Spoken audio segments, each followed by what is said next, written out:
Weird. Yeah, well, anyway, we are all here. Jason is not playing with us today, unfortunately. Oh, okay. Because he has too much work, so Hello. his... Cheers.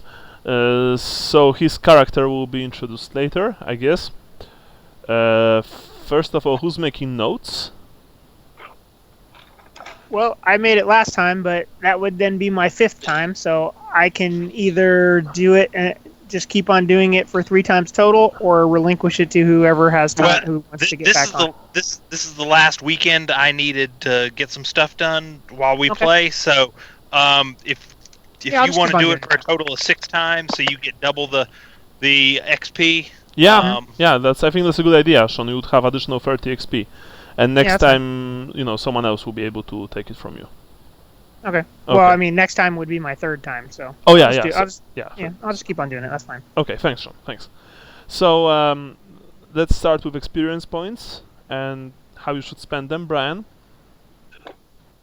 I think I'm kind of locked right now without some kind of training. Okay. So what can you buy? I mean, what potentially can you buy? It was all like knowledges and stuff. I'm looking for it in my book right now. Okay, yeah. Knowledges are tricky, unfortunately. What? Knowledges are tricky, yeah. There was some books I was going to look for while we were in the temple, but we didn't have time. Okay. Well, maybe, maybe Andy's new character or Jason's new character could help you out with that when they arrive. Yeah. I think like whatever leveling up I do, I'm going to have to roleplay it first, so... Yeah. Okay. Andy, you have a new character. Yep. Have you already uploaded it to Roll20? Yep. Alright, awesome. Let me just see. Snorri. Oh, I did have one question though. Yeah. Do I have the trappings for his current career? Does he have those, or just the ones that he started at? Just the ones that you've started, and for every career that you've finished while making your character. Okay, cool. I've got some more stuff to add, although not the important stuff that I was hoping for, because the important stuff involves lots and lots of money. So there's some interference on your part, like a bad connection. Hold on, let me make I've had a problem before where it wasn't reading my mic. Give me just a second. Okay. Right. So, and finally, you, Sean. What about you? Yeah. So, I finally had a chance to look at my stuff. So, what I thought I'd do today is buy a bunch of talents. Okay. So, menacing, strong-minded, stout-hearted, schemer, and fast hands. Okay, menacing, stout-minded. Right, sure, no problem. Okay. And then the only other thing is I would still have 100 left to spend, and I was looking at torture. Yeah, no problem. Okay, I will take torture. No problem. Is this any better, or is it still sounding all It's funny? better. No, that sounds much better. But I want to ask you, why does Snorri have 4 movement when he's a dwarf? And is that what? No, the dwarves have always 3 movement. 3? That would have been an accident then. Yeah. Unless let me check my talents. I've checked your talents, and you don't have the very quick talent, or whatever it's called, that the rune bearers have. Maybe if you, I thought that you were a rune bearer before. In that case, you would have the +1.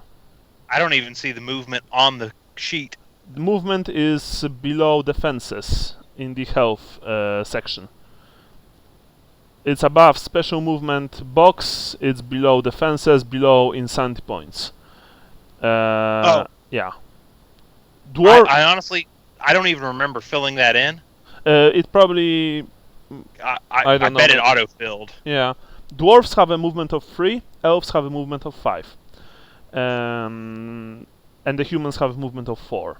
Unless you have the very... Like, I don't know what's called in English. In Polish, it's basically called fast, and it gives you +1 movement. You can also have a flee talent, which gives you +1 movement when you escape, but only for 1d10 rounds. So, yeah. Okay. So we have the points distributed. We have everything we need. Let's dive into chapter 5 of the Thousand Thrones campaign. This is it, boys. Right. So the last time your adventurers went south, unfortunately 2 of your number got killed in the during the ambush performed by the black-clad assassins and their vampire overseers. That said, you did manage to acquire, at least for a short time, the final journal of Anzel Vorman, and you know where the necklace was stored. It was a small village called Ruhrhoff, but you don't know where it is exactly. Unfortunately, you don't know anything else other than that. And so, after spending a night at Leopold's shack, you wake up the next morning. You all feel rather groggy, and you, Dieter, also cough and sneeze a lot. You've got cold after taking a dive in the River Reich. But it turns out I do have swim, by the way. Yeah, well, that's actually a good thing. So, you know. And if you didn't, you do now. Otherwise, you wouldn't be alive. Yes. Yeah. Well, that and a fate point, but yes. Yeah. You still remember the impressive airborne duo with the familiar and his cronies, feathered cronies, I might add. Unfortunately, you've lost it, but it was as if someone made a drawing of this to immortalize it for all time. The world's greatest battle that no one noticed. Yes. The true unsung hero, the Raven Dieter. Dieter the Raven, sorry. Dieter the Raven. First things first, Leopold takes you to a small eatery right next to the River Reich, where you see that he exchanges a few words with a surly-looking owner of this place. This is not even a tavern. This is just a roof supported by 4 beams under which there are tables, a fireplace, and caskets of ale from which people pour themselves mugs of alcohol. He returned to you. We're eating here for free today. Come on, let's grab a few of those eels and wash it down with something good, eh? Sounds good. Yeah. I actually couldn't really sleep last night. I was thinking about this whole business. Am I the only one, or do you guys feel like you don't really like Karl that much? And when he said that, you've noticed one thing, that what he's saying is true. You are still loyal to the child, but only that. There's no more of this, blind faith. This Vrentar, even you don't really believe, or at least you tell yourself, that this child is Sigmar reborn. Man! You are loyal. So I want to having a moment of doubt, basically. What? So we're all having like a moment of doubt. No, not moment. It's a constant feeling that is with you from this morning. Yeah. I wanted Lukas to die not under the influence. I only had to make it one more night. Yeah. That's the irony. I'm sorry, Andy. That's alright. It is what it is. Yeah. So, I can see from your expressions that you feel the same, eh? Yes, it's strange. I don't feel as I feel loyal to Karl, but I don't feel as strongly about my devotion to him. Yeah. It's odd. What about you, Vrentar? I'm kind of somber, just kind of gritting my teeth, thinking it through. I don't want to comment on it, but you guys could tell that you're pissed. Something's going on in my mind, yeah. Yeah, that's no words needed here. So I guess we need to answer ourselves a very important question now. do we want to go on? I feel that there are forces greater at work that are greater than just whether or not Karl is Sigmar reborn. There's vile cultists and now these vampires. Don't talk so loud here. People here are simple, and they are prone to violence. So keep your voice down. Right. What about you, Vrentar? My dreams originally took me to Altdorf, and now I don't know. Maybe we need to see this child again. Well, in that case, we need to reach Ruhrhoff, which we don't know where it is. Look, I still have enough connections and depths to gather to help us out with the journey, but after that, I probably won't even be able to show myself in Altdorf. So I hope that you guys know what you're doing, because I am trusting you with my everything, essentially. He says as he coughs with his hand sticking out. Yeah. If you're saying that we should follow the kid, I'm sorry, the Sigmar Reborn. He said that with a smirk. Then I'm with you. I saw things before, right? So, and you are a wizard, Dieter. You are insufferable and pretentious, but usually you are right when it comes to those things. So, I trust your judgment. This is what I'm saying, right? Yes. You should always trust my judgment.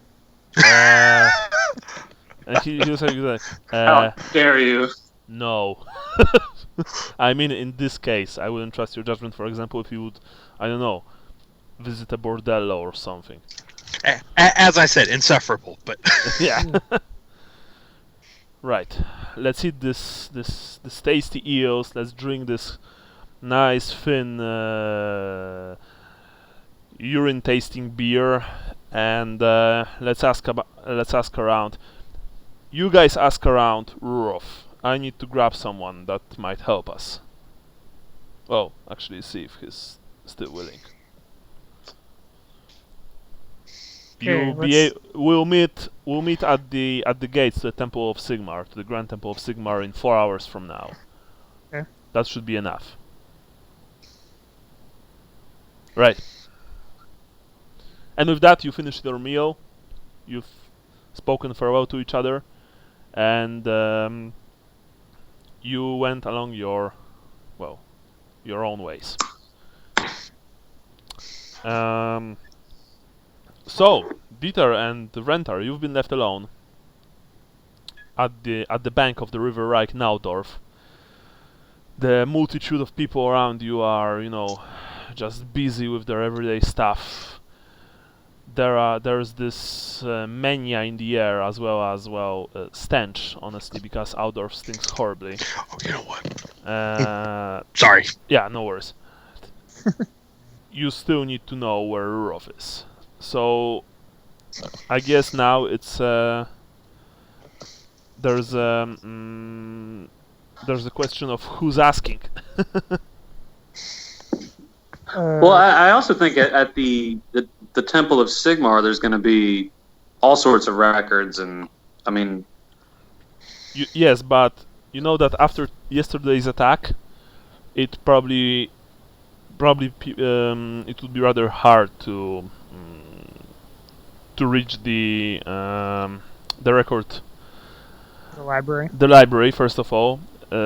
Second of all, Vrentar, remember that you've escaped. And you told me, I remember that on our last session, that you don't want to stay and speak with the guards. So now if you return, you are pretty characteristic. That's the thing. I mean, I don't know, maybe you don't care, maybe you'll be able to talk yourself out of this, but... Yeah, I mean, I'm a priest. Like, if I go and I explain that I was chasing, some conspirers or something, Yeah, sure. All right. And I'm not saying that you will be questioned, but there is a possibility of that. I don't really have anything to hide from them. Okay, right. So I guess that you are saying this to Dieter. Yeah, I think that's a vast library of pun intended, resources at the temple. I mean, everything in the empire is going to be covered somewhere. Most certainly, yes. Yeah. Yeah, a map should be very easy to find there. Yeah. All right. Dieter's not so sure about going back to temple, but. Well, yeah, Dieter definitely has a look, and he's not trusted there usually. Well, but I mean, I don't. But they didn't. The guards didn't see Dieter in this battle because he disappeared. Right? That's true. Dieter turned into a raven and flew away. So. And fucked off. Yeah. So he might be getting a pass. The guards are probably like, "Look at those fucking birds over there." Shooting lasers from their eyes, Yeah. I mean, I won't stop us from going there. I don't know. My only concern is that we're going to be accosted, or you specifically will be accosted once we're in there for not heeding the command to stop in the name of Sigmar. But well, actually, Stop. I guess I didn't hear that. The name of Sigmar. Yeah. I guess I didn't hear that because I was already in the water. But how about this? How about we head to the temple and we ask along the way if anybody knows where the hell Ruhrhoff is. Sure, yeah.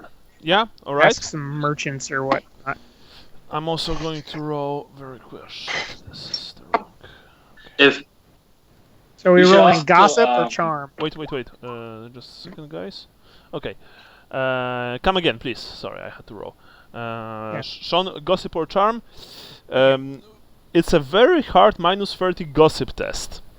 Okay. Mainly because you are asking about a very specific person from this village that you don't know where it is. So I can give you 2 chances to make this test. You can have Vrentar give you a small bonus. Okay. But only small because Vrentar is, he looks like a mad hermit, so... Yeah, I was can gonna we say just that- ask where the village is? Yeah, And leave out the part. You are asking for the name of the village. That's the only thing that you really know. You don't know even which province the village is in. Yeah. So you only Just have the asking name. if anyone's ever heard of it, basically. Yeah. So first of all, okay, let's Sean roll -30, -20 charm. Sorry, gossip. Sorry. That would be a success. Holy shit! Wow. Now that's a roll. All right. You are making your way slowly to the Grand Temple of Sigmar, and you are essentially, just asking people. I'm sorry, Miner, do you know where a village of Ruhrhoff is? Sorry, Fräulein, do you know where a village of Ruhrhoff is? And no, I don't know. No, fuck off. No. Oh, Ruhrhoff, sir. Says someone, and you are, you were almost like just walking forward because until then, about dozen people told you that they do not know where Ruhrhoff is. So when this one person said that, yes, you were like, huh? Ruhrhoff, sir. Actually, I know a man from Ruhrhoff. Oh. Yes, sir. I was drinking last night, you see, in a tavern not far from there. Sorry, not far from here, not Ruhrhoff. I mean here, this street. And there was this fellow, Schausman, Devin Schausman. He told us, me and my friends, about his time in the north. Fighting in the war. He's, I believe, from Talabek land or somewhere in the Drakwold forest. I don't really know. And anyway, he mentioned the name Ruhrhoff. He looked like someone that probably, could tell you more. you can find him in the and he gives the name of a tavern. It's the name of the tavern is Pretty Lady. Okay. What say ye we go to the Pretty Lady Tavern? It's not far from here. As the man told you, it's like 3 streets from here. Also not very far from the Temple of Sigmar, interestingly enough. Sounds like the perfect place. Rentar? Let's go. Okay, so right. So after asking a few people where the Pretty Lady Tavern is, you find the establishment. There's no sign above the door. There's this bust of a rather busty young woman. However, the paint has been chipped, and so you don't really see any like details, too well. Other than, of course, the large bosom. The huge tracts of land. Yes. the door are wide open despite it being rather cold. It is sunny, but it's your breath still miss the air. You enter inside, and at this time there are aside from a few drunks sleeping in the corners, there is not too much people. There is, however, an older woman who's probably a bartender. She is standing behind the bar. Despite her age, she looks quite lively. She moves quickly and sure of herself. "Welcome, sonnies," she says. "Welcome to the Pretty Lady. Named after me. Nah. How can I help you? Oh, Young stud. Good evening, Fraulein. It's morning, you imbecile. Good morning, Fraulein. Much better. So, anything to drink?" Yes. Do we have any money? That's actually a good question. I pat my pockets. My poor robes. Right. Let's say that Leopold gave you 10 from the 20 gold crowns that he got yesterday from the vampiress. Oh, ooh! I have 1 gold crown in my. So you now have 5, and Rentar has the other 5 because he gave you 5 each.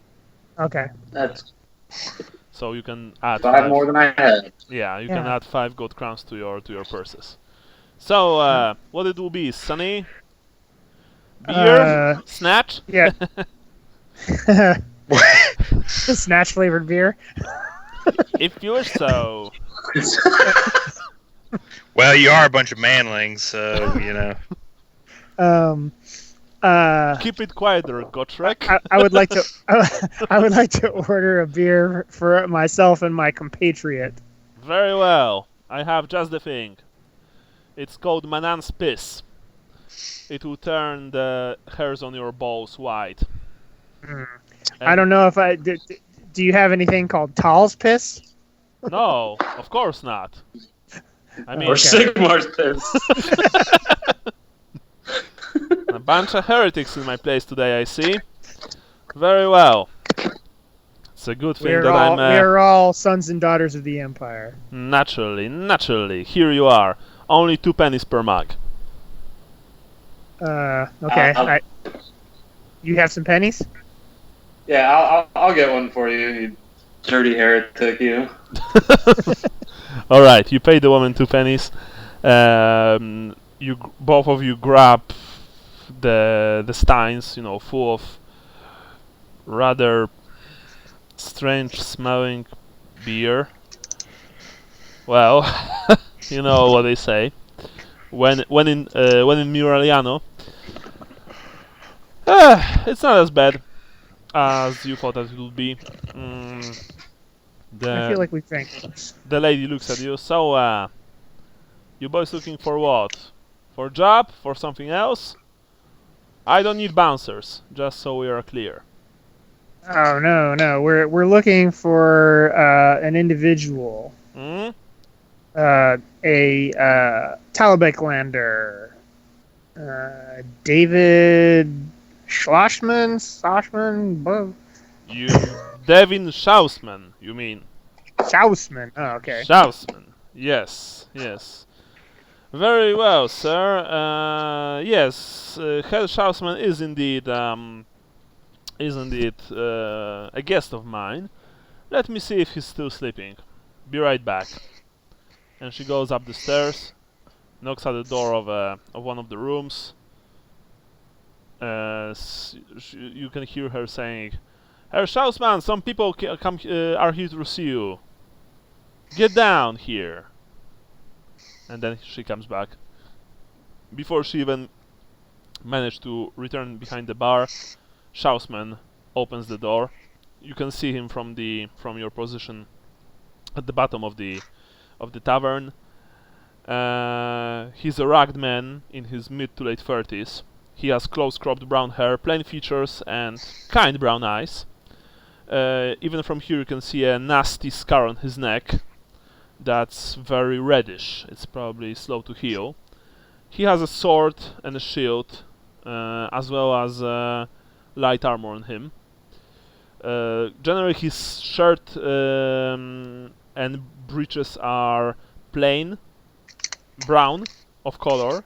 There's a long brown cloak hanging around his shoulders, definitely worn for warmth, not style, and he even has a backpack on one shoulder. It looks like he was getting ready to leave anyway before the owner knocked at the door. Yes, I'm coming, he says. He comes down. Be a dear. Make me some scrambled eggs, will you? I'll pay ya. Very well, says the woman, and begins to prepare him a breakfast. So, who was that? Who was looking for me exactly?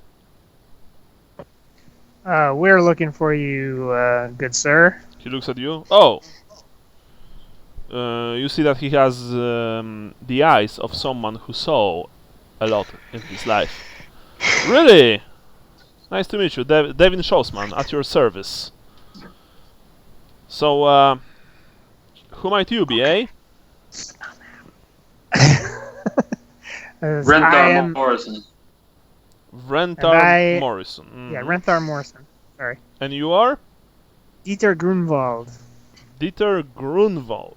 Very well, very well. Well, Dieter and Renthar, you found me. How can I help you? We are looking for the location of a village called Ruhrhoff, and heard you might know where it is. Ruhrhoff.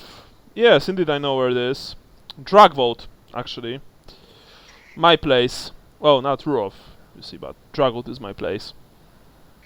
I mean, before the recent war, I've sold my services as a scout to merchants and travelers bound for Middenheim and Talachheim, but I've also did a stint with the old Todbringer hunting beastmen in the Emperor's Forest. Now that the war is over, I've tried to pick my life up once more. I've just arrived in Altdorf. He looks at you, with narrow eyes. That said, for a right price, I can go there. I can go back there. Mind you, it will cost you, and also it will be long, at least a month. A month? Yes, sir. It's near Wolfenburg, the former capital of Ostland. Now that, well, Ostland is actually no more. Just don't tell any of the Ostlanders; they might kill you for that.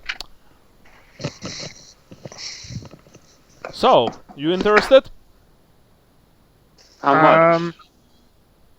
Yeah, how much?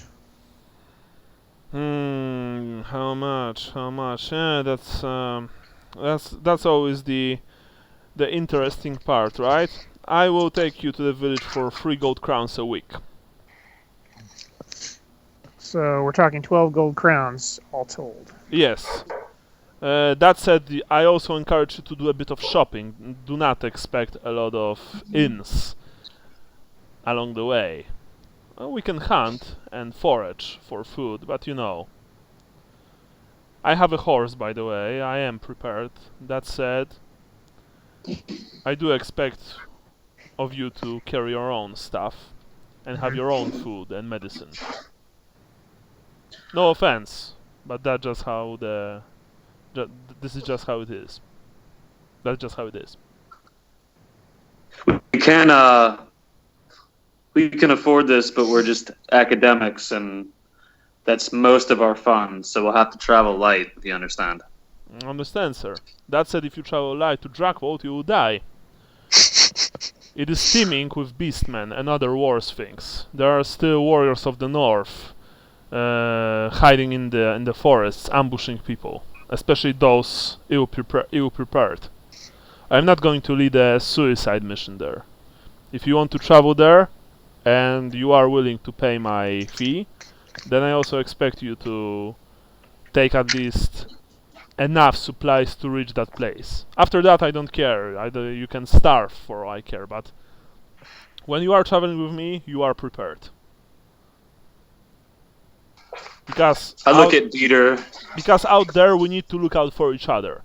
If any of you will be too weak from the lack of food or sickness, and he looks at you, Dieter, to march at a pace, then you are essentially put every one of us in danger. What will happen when the beasts emerge from the woods and they will begin to chase us? Or when we have to defend ourselves. You see what I mean? Are we sitting at a table right now? Yeah, you are standing at a bar. Dieter is eating his scrambled eggs with bacon. I almost feel like I need to cast a spell. I need to cast a spell in this. I'm gonna count my money, like, just so he knows how much I have. I have 10 gold. Let me pull this up again. 10 gold, 11 silver, and 15 pennies. And I'm a priest, so he should know that I'm not hiding any elsewhere. He looks at you, he says, look, before you pay for all the supplies, it will cost you a total of 8 gold crowns to reach this place. Like, I've just did a small calculations in my mind. It won't be even 10, it will be 8. So, I honestly think that this is a very good price for you, mine Aaron. Naturally, you can, of course, find someone else from Ruhrhoff or its surroundings.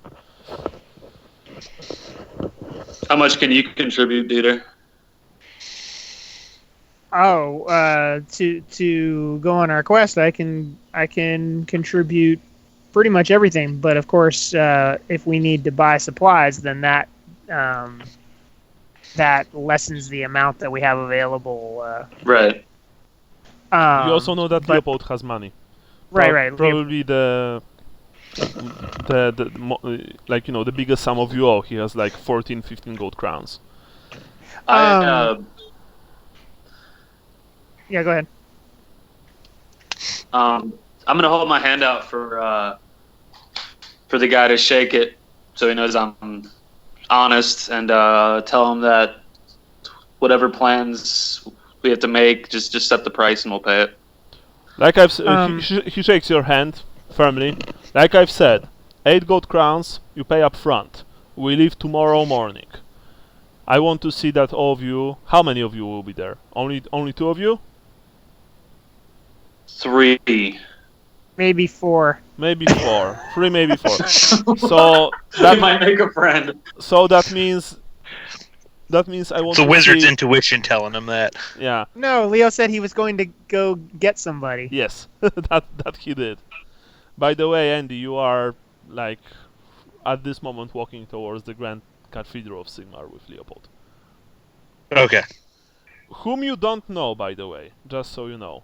I don't know Leopold. No, you don't know. Okay. But can we make, for simplicity's sake, can we make it that you really want to reach Wolfenberg because there's I don't know, there's your cousin or something else. I'm a merchant. I'd always want to be traveling someplace. Oh, excellent. So even better. So you want to reach Wolfenberg because you're sure that you'll be one of the first dwarves to actually, rekindle the trade there.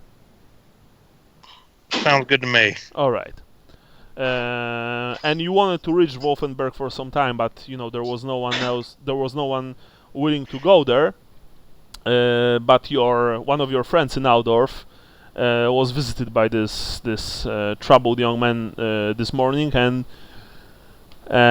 he told you that there is a party of 3 traveling there very soon, and if you are interested, naturally I presume that you've said yes. So now you are traveling with this kid. I haven't said yes. I said I. I manling. So now you are traveling with this manling to meet the other manlings. And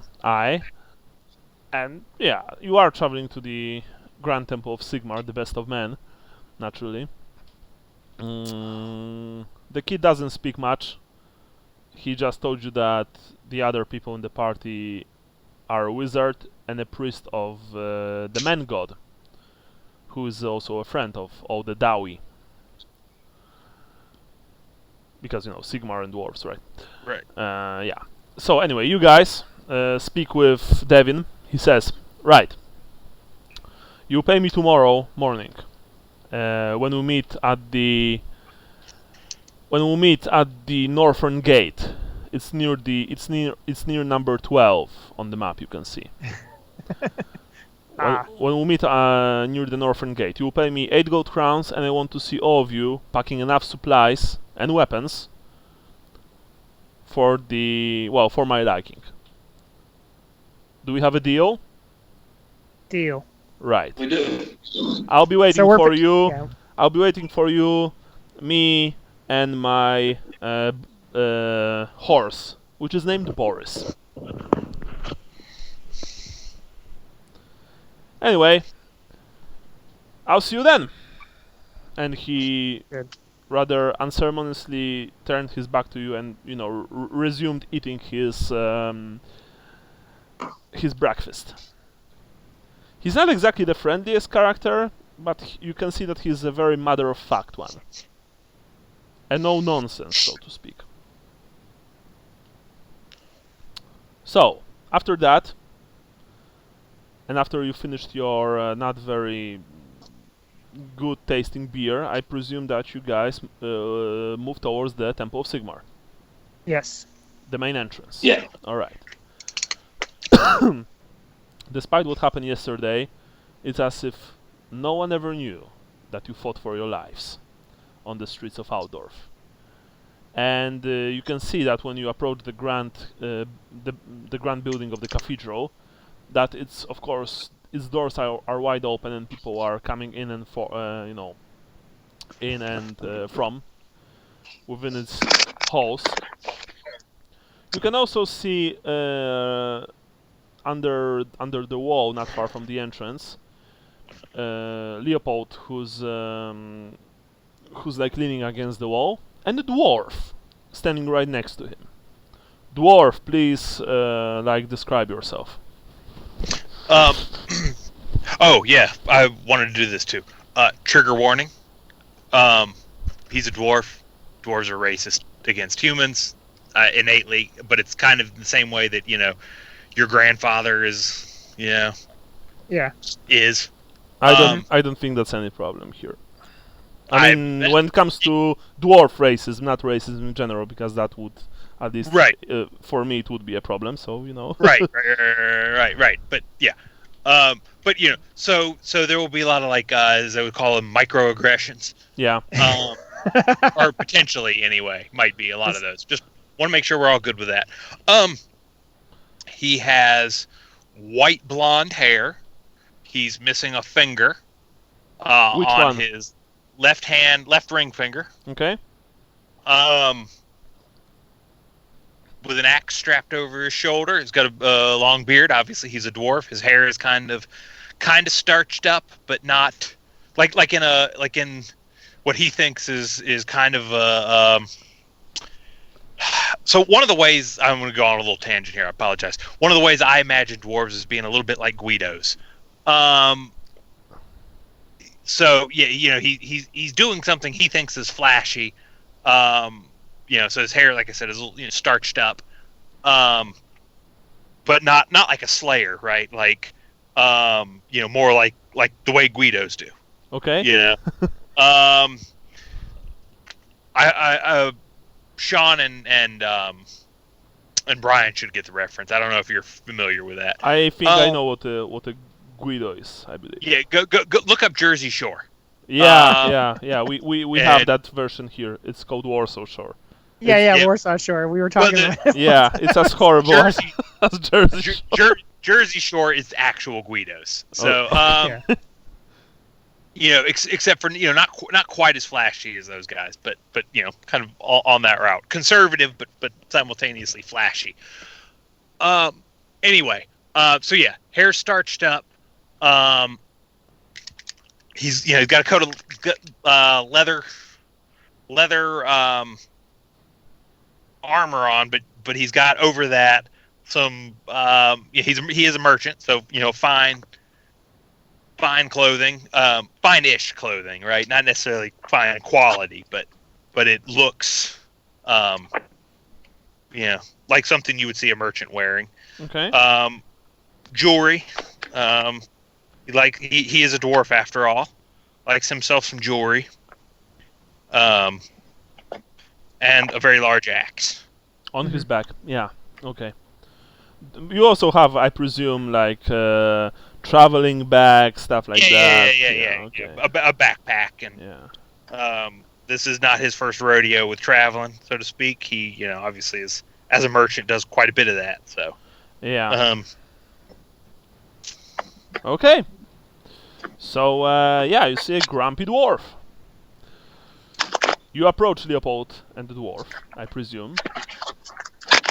Leopold looks at you and he waves his hand weakly. You can see that he is rather tired from the lack of sleep. Hello. I nod to them and say salutations to the dwarf and Kazalid. All right. He goes, and then says greetings back in the Imperial tongue. All right. Oh, in the Imperial tongue. Okay. Yeah. Dwarves don't really like humans knowing their tongue. We know they do, but yeah.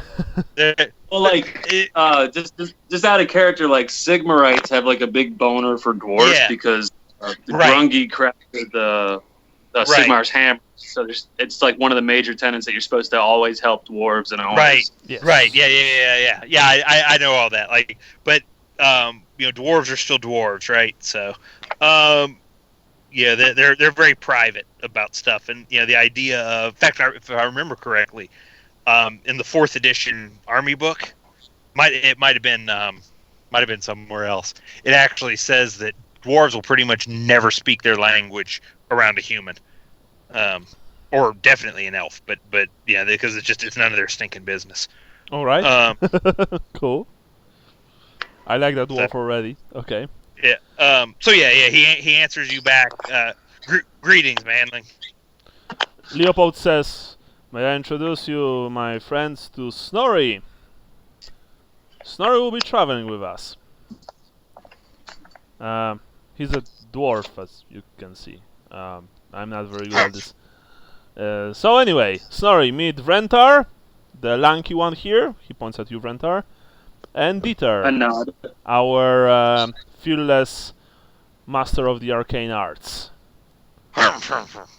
Jazz hands. Snorri here wants to reach Wolfenberg. And so he agreed to travel with us. Now, Leopold looks at you. I just hope that Ruhrhoff is near Wolfenberg, because I've told him that it is. Apparently it's on the way to Wolfenberg. Whew. I'm going to keep my knees tonight. Very well. Out of character, I need any one academic knowledge. All right. So, can I get a book while I'm here? Book? Yeah. To learn academic knowledge, you would have to study the book. Yeah, but like on the way, like by the fire, I could read stuff. They won't let you take any of the books, even though you are Okay. The books are for you can stay here. You could probably stay here rather comfortably and read however long you wish, but you wouldn't be able to take it unless you would be like, I don't know, an archpriest from some other town, a grand theogonist, archlector, stuff like that. Alright, so I guess on the whole trip, I'm gonna be like probing to see if anyone has an academic knowledge that I don't have. All right, sure. To learn from them. So, yeah. You mean like necromancy? Oh Lord. So, boys, says Leopold, have you found us a way to get to Ruhrhoff? As a matter of fact, we have. Excellent. How much it will cost? He says with a rather nasty smile. Well, we have to kit ourselves out. Mm-hmm. And he was very particular about that we need to have all our supplies and horses and whatnot. We won't be able to get horses. By the way, you see that Leopold changed his appearance a bit. He now has a shield as well as a leather jack, I believe. He also has a light cape and a lantern hanging from his belt. Right, we won't be able to get horses. Mules? No, we don't have the money. Oh, by the way, don't worry about this. And he points at himself. This is taken from my from a friend of mine. Let's just say. I still have the money that we've all received yesterday from our. And he looks at Snorri, and he then looks at you with the with the expression of "shut the fuck up." Common friends, right? Mm-hmm. Mm-hmm. So, let's eat something and drink something, and you can tell us all about it. I'm sure that Snorri would like to hear who he's traveling with and where exactly are we going first before reaching Wolfenburg, right there, right, Mr. Dwarf? Aye, and I can always use a beer. Hopefully they have some decent dwarf beer, not that piss you manlings call beer. Especially if it's called piss. Yeah. I'm pretty sure we'll be able to sort you out. But not here. Taverns and inns around this place are absurdly expensive. Let's hit my place. We can grab a few bottles of beer along the way, maybe something to snack on. And we'll be able to know each other a little better, eh? As you say. Leopold just, shakes his head like, what the fuck? And he's like, alright, let's go. True to his word, he bought from his own purse a few large caskets of ale and, a whole clay jar of dried fish, as well as, half a loaf of bread. And when you've eventually reached the tiny room that he's renting right next to the river, Snorri, you see that this is, of course, a clear sign that all humans are, just without honor, willing to live in such squalid conditions. Yeah, and when he enters, he kind of, not slides some stuff around with his foot and just kind of looks like he's just going to stand. Yeah. Please sit around whenever you want. Dieter is sleeping there. He points at the cot since he's not feeling too well. And we are 2 men short. Well, this place, like our party, is 2 men short. So there's one man dwarf short, joke. actually. Is that a dwarf joke? No, I've meant that. I've meant. Yes. I wouldn't do that in character. That's rude. Actually, I was talking about what Leopold said. Yeah. No, Master Dwarf, I've meant that 2 of our colleagues had an accident, unfortunately, lately. Oh, well, leave it to manlings to up and die. Yes, Master Dwarf. We suck, apparently. So, Well, glad you recognize it. Yeah, I do. Here, have this beer. Shove it up your ass. So anyway, Dieter or Rentar, please tell us about whom you've managed to hire. We found a former scout, former soldier in the war, Talbot lander, so he should be good out in the wilderness. Praise Tal. And we You actually really don't know if he's Talabecklander or Middenlander or Ostlander. Just that he's from the Drakwold, which is a huge forest, and it actually, it encompasses almost 3 provinces, so it's rather hard to tell. But yeah, I thought the guy said he was a Talabecklander, but maybe that's just my mistake. No. He's from the north. The first guy said he was a Talabek. Said the other guy was a Talabecklander. Yeah. Well, all right. In that case. Well, I mean, that doesn't mean he has to be. Yeah. But Dieter's just going to pretend that he is. All right.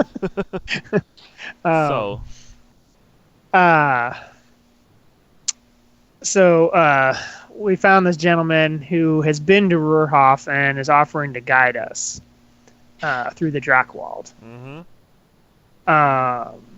So that's good. yes. So he, like I said, he wants us to carry our own supplies. He said it'll take a month to get there. Whew. Yeah, I don't know. And he has a horse. So that's what led me to believe that we need to get some method of riding animal, but maybe not. I don't know. Right. But he said we needed all of our food, weapons, all of that stuff ready to go, and to meet him by the North Gate tomorrow morning with 8 gold in advance. 8 gold for the whole trip, I presume. No. Yes, he told you that it will cost you 8 gold total. Oh, okay. Sorry. Yeah. Got it. He didn't say how much the supplies would be, though. Right. Well, of course he didn't, since we have to buy them individually. That's rather normal.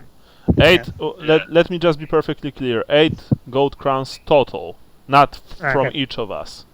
Right. Yes. All right. That I got. Master Dwarf, you've heard yourself. This means that each of us will need to pay 2 gold crowns, and we'll be able to reach the north. And yes, I didn't quite caught that.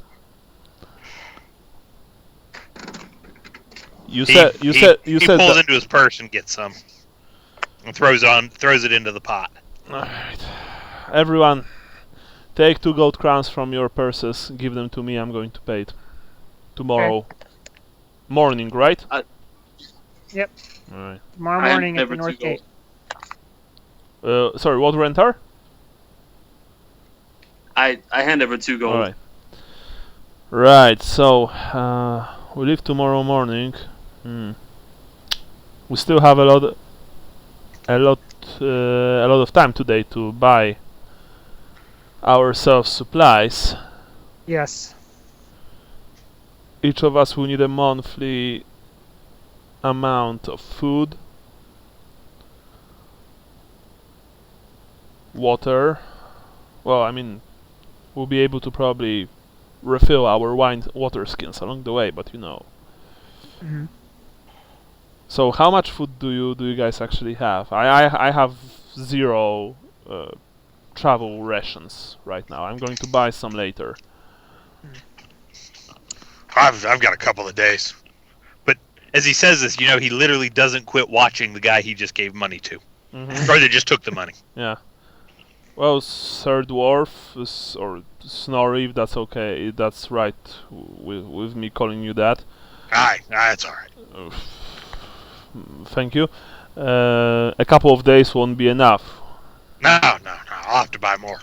Alright. Yeah. Alright. According to my character sheet, I have 8 days unless I lost them. No, you haven't. Rentar, what about you? I have a few rations, like a few days worth, but I would have to buy for the month. as well. We'll hit the streets after lunch, and I'll show you places where we can spend the least amount of coin on things like that. Would it make sense to get a pack animal? We won't have the we won't have the funds. Yeah. Okay.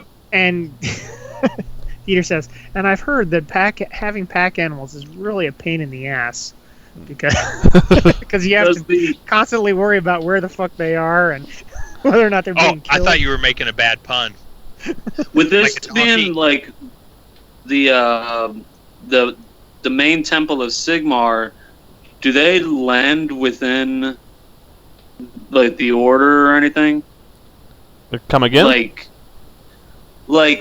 work off a debt. Like say if I'm gonna go spread the word of Sigmar over here. I need money to do it. They loan money and then I work it off or something. 3 mules for Sister Sarah. That would be, yeah, you would. But if you would say that I'm going to work off money and then I'm going to travel north alone, then they would never loan you that money. Like, like there's no reason. I would basically have to have a friend. Yeah. Yeah, there's no reason for you. No, I mean the north is just too dangerous. They would probably send you to some monastery, somewhere safe, somewhere calm and nice, and honestly, without without letters of admission, stuff like that, it would be very hard for you. Yeah. Not to mention that you are wild living monk, and you do look the part, so they would be, first of all, they would ask you why someone like you needs money.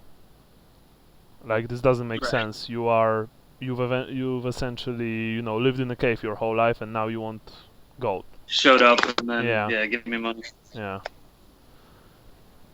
Like I've said, it might work if all of you were priests, and if all of you were, for example, traveling south. Or north with a huge caravan of soldiers, to establish a completely new monastery somewhere in the destroyed countryside. But you know that not in this case, unfortunately. So anyway, well, says Leopold, we will have enough money to buy supplies. That's good. We need to buy also a few bottles of strong alcohol.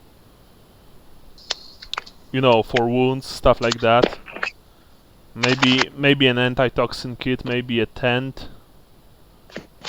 Some healing salves. The dwarf kind of chuckles at the idea of a tent. Anything funny, Master Snorri?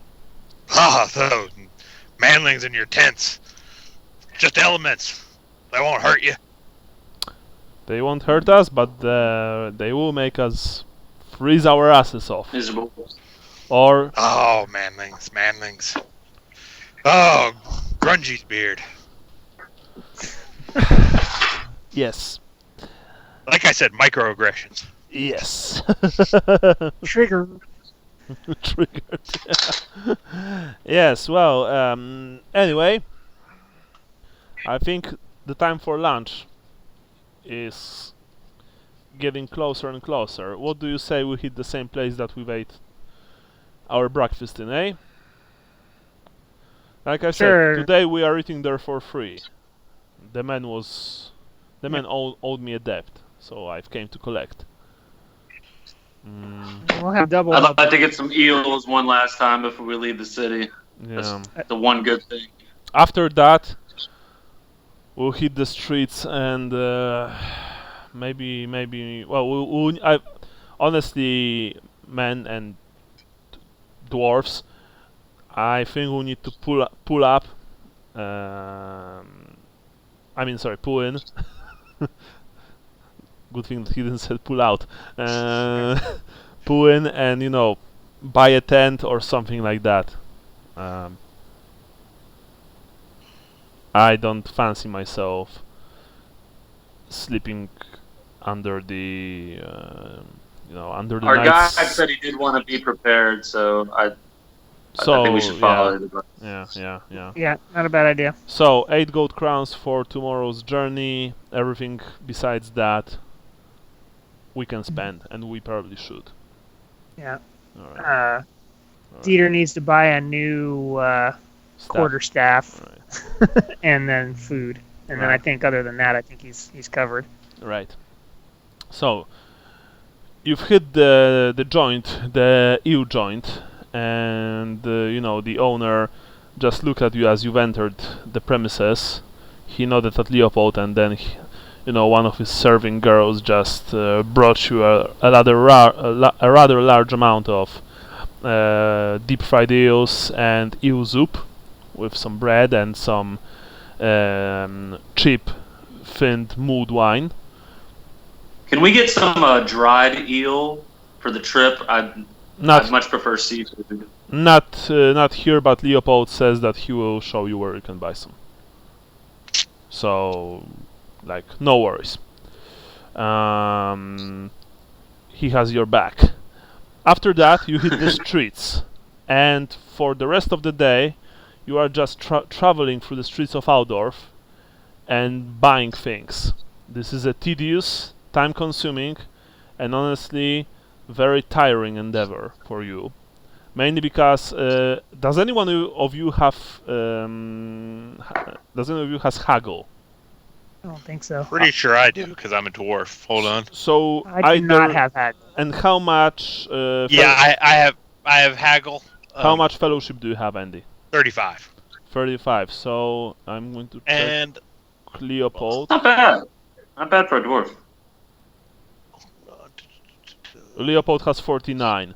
So Leopold says, without any disrespect, Master Dwarf, maybe I'll do the talking and you do the supporting. Yeah, okay. Sounds good. Right. So Leopold is also haggling because he also has it. And you are helping him with getting you guys the best prices because Leopold told you one thing, that post-war Altdorf, the prices for various stuffs are much, much higher.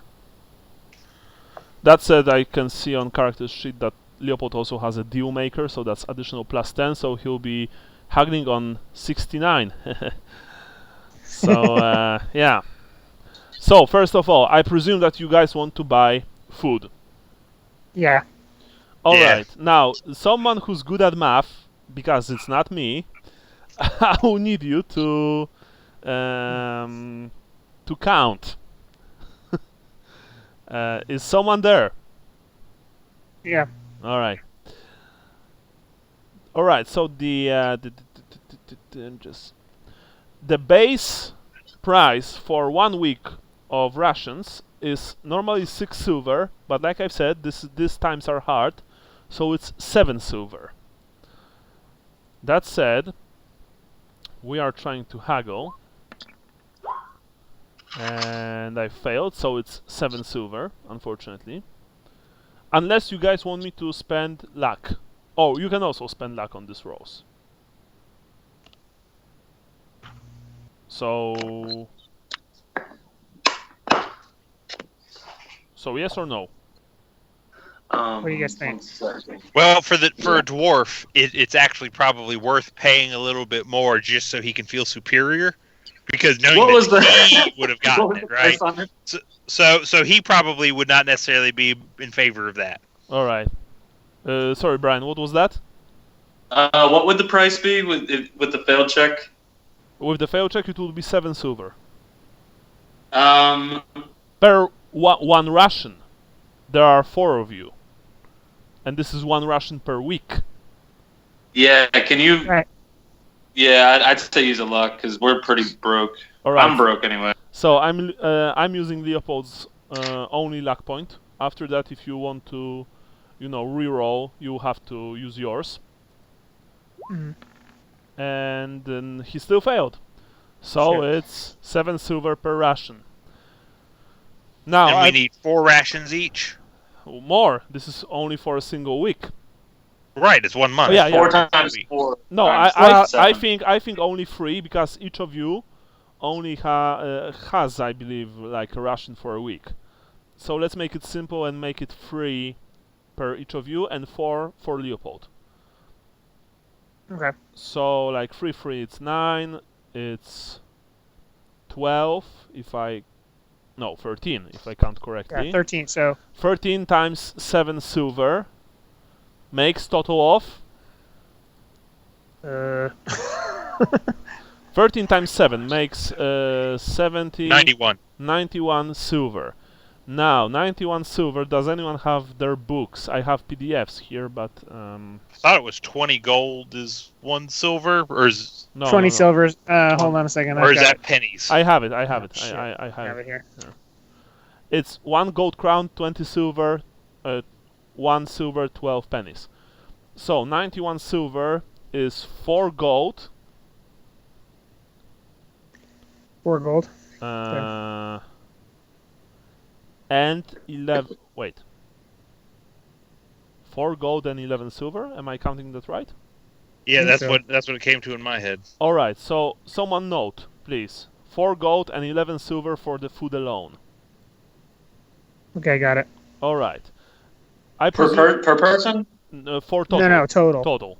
Okay. Like I said, Leopold asks you, or well, he rather told you that unless we won't all agree, then it's we won't be able, you won't be able to buy the supplies that all of you guys need to pull in, combine your finances, Right. and just he has 14. Economies of scale. Yeah, he has 14 gold crowns left.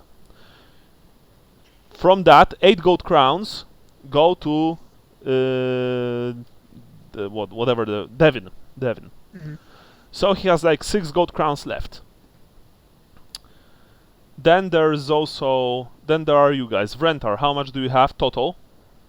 I have 8 gold, 11 silver, 15 pennies left. All right, just don't count the money that you've given Leopold, without the money that you've given. Then that's 10. So you have total 16 gold. What about you, Vrentar? No. 10 gold. Yeah, I know, total. but I'm also counting Yeah. Leopold's. So you Okay. yeah. Okay, sorry. So 16. You Vrentar. Yeah, so with Renthar's gold, it's 16, and then I have an additional 4. Yeah, so it's 20. All right. And you, Snorri. He had 30 gold, but he gave 2 already, so... All right. So in that, and you. So Sorry, I presume that you don't 28. want to. So I presume. All right. So you don't want to. Okay, 28. Wait, so he didn't want to what?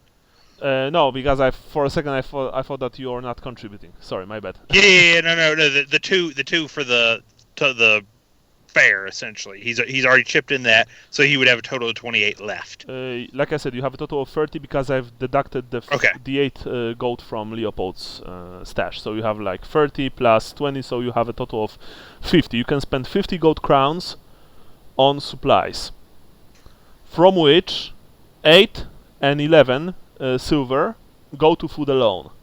So that means that you have 41 and 1 silver left. Now, why was it 8? I thought it was only 4 gold crowns and 11 silver for food. really? Oh, sorry. So my bad.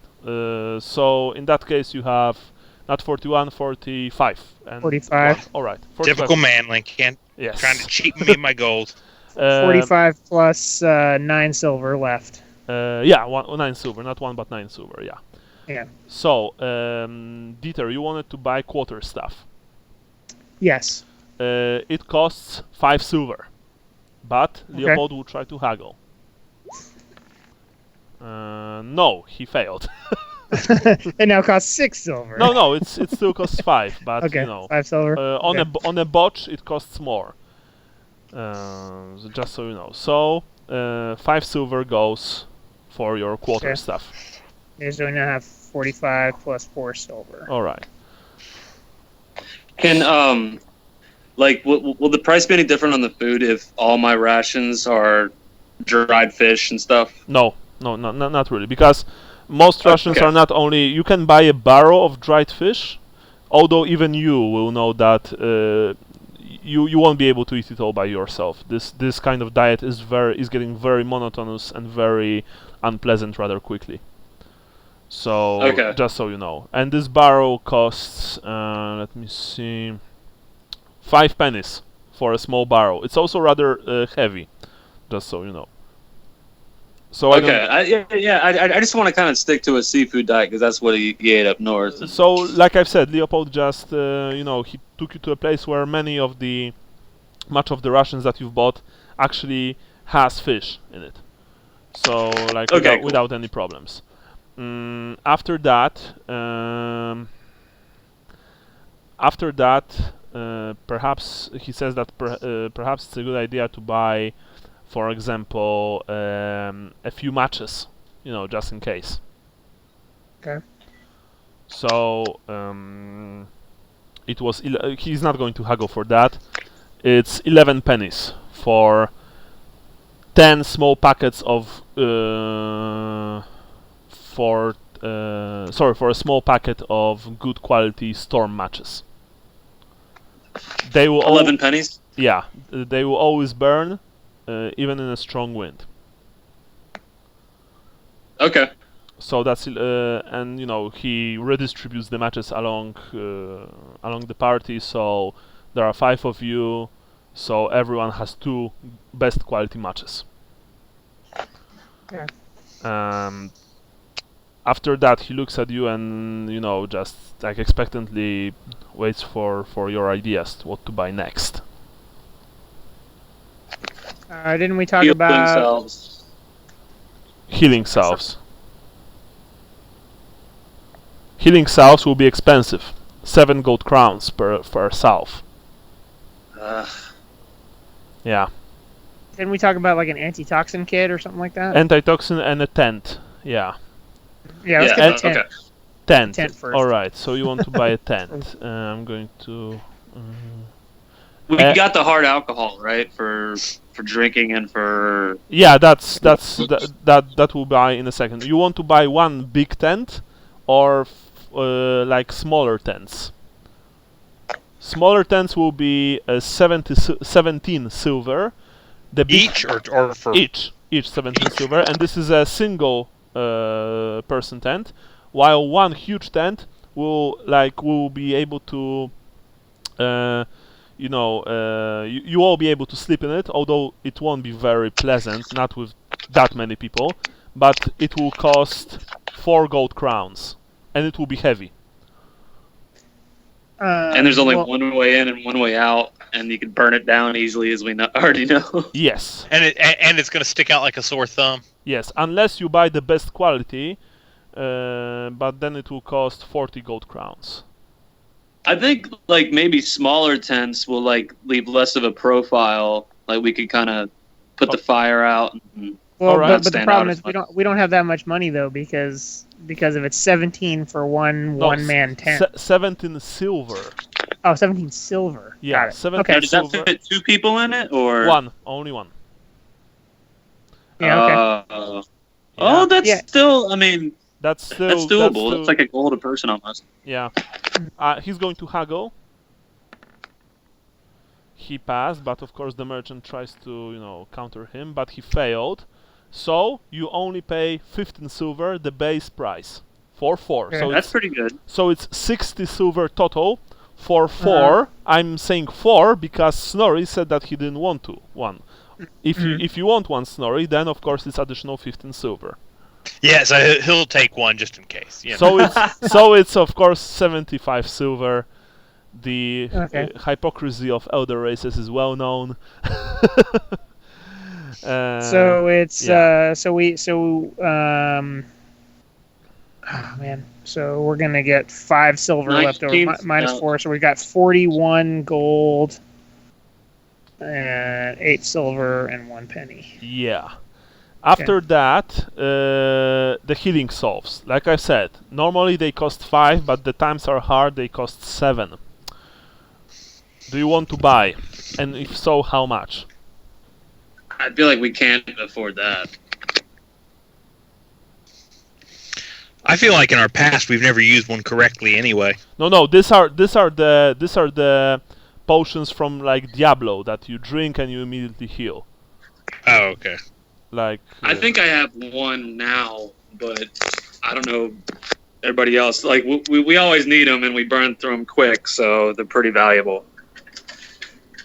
That said, we're out of money almost. Oh, and by the way, No, the anti-toxin kit costs 14 gold crowns. Okay. So the guy that's selling you them says that if you buy at least 5 healing salves and the anti-toxin kit, he's willing to give you a discount. Okay. So 5 would be 35. Mm-hmm. And the anti-toxin kit is 14, so I don't think that you can even afford it. It's 49 gold crowns. Nope, you can't. Yeah, so We're just gonna have to go with well, that. Leopold would have to haggle, but he would have to haggle them good. And even if he would succeed, you would be left without any money after that. Like zilch. He also told you that it would be nice if he could buy himself a bow and a few arrows, because he thinks that it might be helpful. If that's okay with you, guys. I think the bow and arrows might be more important. Well, that's hard to say, but I mean, if we don't have enough money to buy, like the guy won't sell us Yeah. less than that, will he? Well, you can buy a few. So that's my question. Do you want to buy even a few, or do you want to just let it go? Sounds to me like we should buy like at least 2. What do you guys think? And then I don't know how much a bow is going to cost. 2, so it will be at least 14, unless he'll haggle well. The bow normally costs, he will buy a short bow, so it will cost 9 gold crowns, unless he'll haggle, then it will cost 7. Yeah, he should have taken the one that was off of Lukas's dead body, but whatever. Yeah, but So? We could go claim the bodies of our friends. You wouldn't be able to, you know that. Okay. Like, check out this funky sword.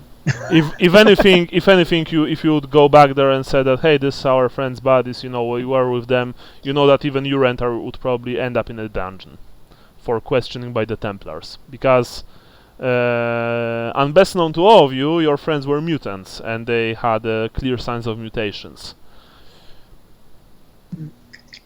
So I was actually very interested if you guys would go today and speak with the Templars there. I mean, with the temple officials, because that would mean that this campaign would be much more complicated, since some of you or even maybe all of you would have to face questioning. But fortunately, you've proved me wrong.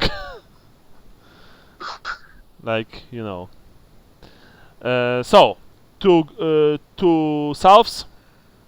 Yeah, 2 salves. Alright, so he'll haggle. He passed.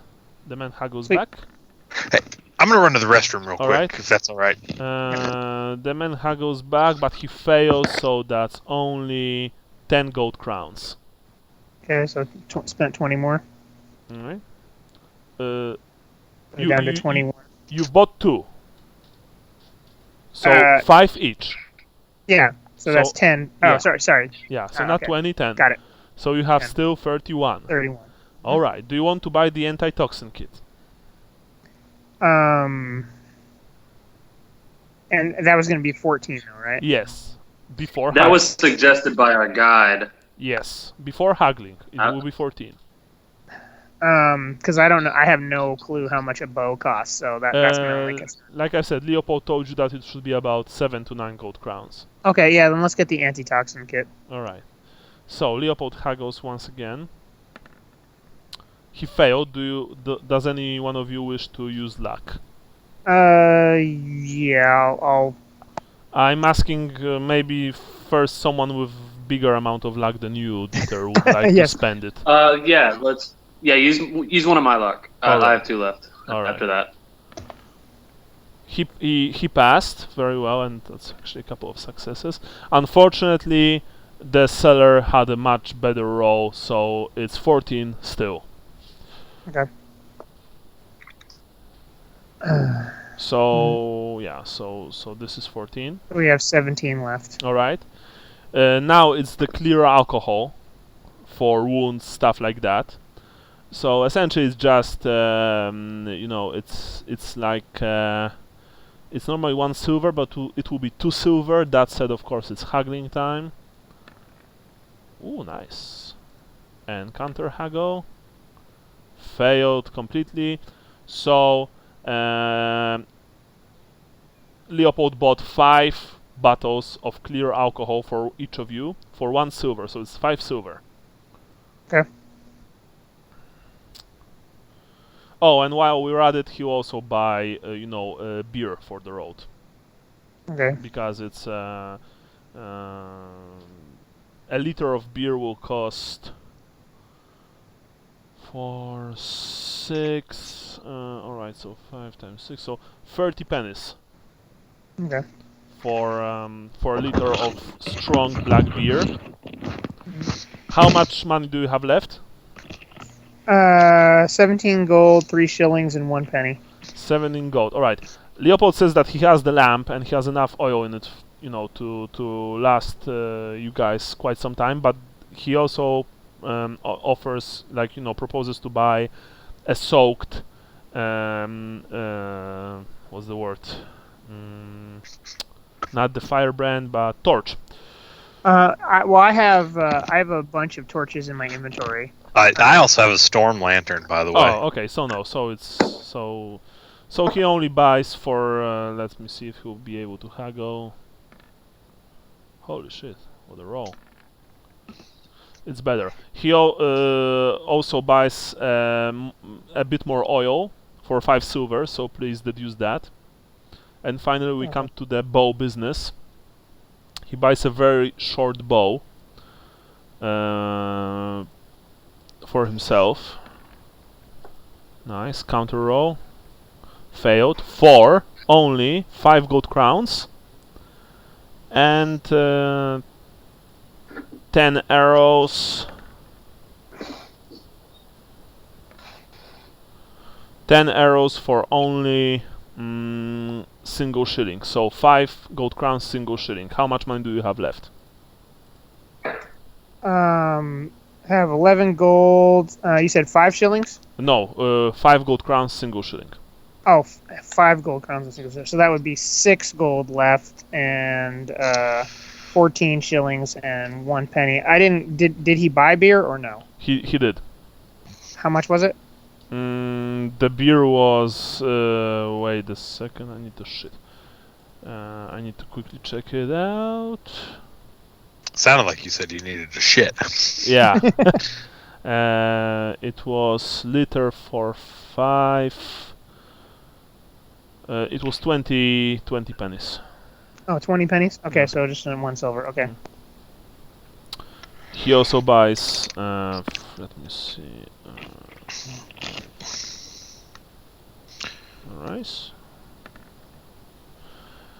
And he also buys a leather skull cup for himself, and for 3 gold crowns, and that's it. So after that, I believe you have 3 gold crowns. Yeah, something like that. All 3 right. gold crowns. I screwed up the cost because it's so the beer he spent 20 pennies on it. Yeah. So yeah, I did that wrong. So I just have to figure out. I think it's 12. Okay. And yeah, that would be so. I believe it's correct now. We have 3 gold, 12 shillings, and 5 pennies. All right. He says that perhaps you should, leave this money. When I was traveling with Lukas, Vincent, and Sally, they've said something about the war chest. Essentially, a common fund for the whole party. What do you say?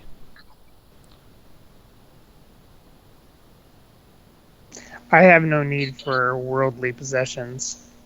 But you do have need to eat and drink something. Leopold, you seem to have a penchant for these sort of things, and I trust you thus far. All right. Thank you.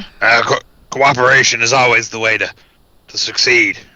only when dwarves work. When humans work together can we banish the vile. And then he realizes what he's about to say, and they're not supposed to talk about that in the Empire, so he just kind of trails off. Yeah. Yeah, you guys look at the dwarf and but you know that he probably meant something horrible. After that, it practically took you the whole day, like I said, to gather these things. You came back to your eatery by the river one last time for one last meal. By that time, even you, Rentar, you can barely stomach the eels. That said, you can you can stomach the beer, which is rather tasty. And you've returned to Leopold's quarters, unless Snorri, you want to go back to wherever you were staying. That said, you know that here you won't be able to pay for the room. You won't have to pay. Right, and it'll be easiest to leave in the morning with everybody already there. So yeah. So before all of you go to sleep, you check your gear one last time. Check the armor, check the tents, the salves if they are corked well. You check your provisions, your alcohol, everything. If everything is top notch, it fortunately is. Then you go to sleep in this small, dingy room. Only Dieter sleeps on bed. The rest of you just, sleep wherever you can in the corners, right next to the door. But you just, cover yourselves in your blankets and your clothes, and you sleep rather strongly. The rooster wakes you up in the morning, but we'll come back to the game after a short break because I need to make myself something to drink. Be right back. Okay, cool. 5 minutes. 5 minutes. Great. Yep.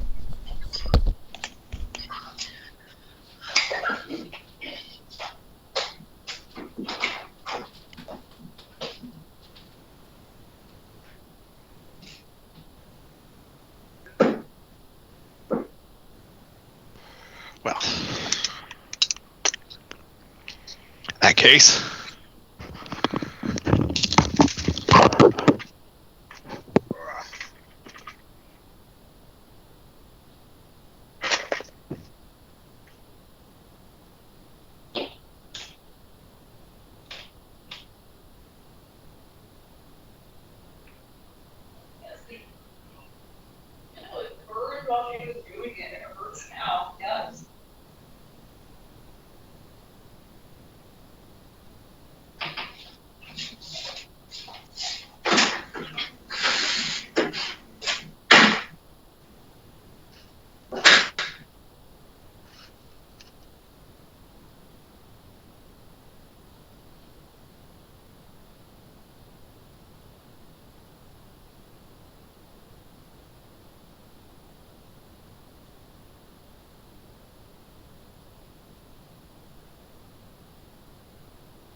Okay, I'm back.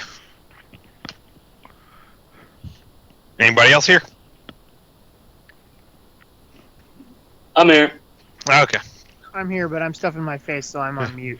Hey, by the way, did you guys know that WizKids makes Transformers and My Little Pony miniatures? What? I thought I saw something about the Transformers. Yeah, they're. I picked up one. They're like $5. They're pre-primed, and they're maybe 3 inches tall. Huh. I'll have to tell the wife. She might do the My Little Pony ones. Yeah, we got a My Little Pony one for my daughter. She painted it yesterday. Huh. Cool. I picked up a Transformers one for me. I picked up the Starscream one, but I'm going to paint him as one of the other Seekers.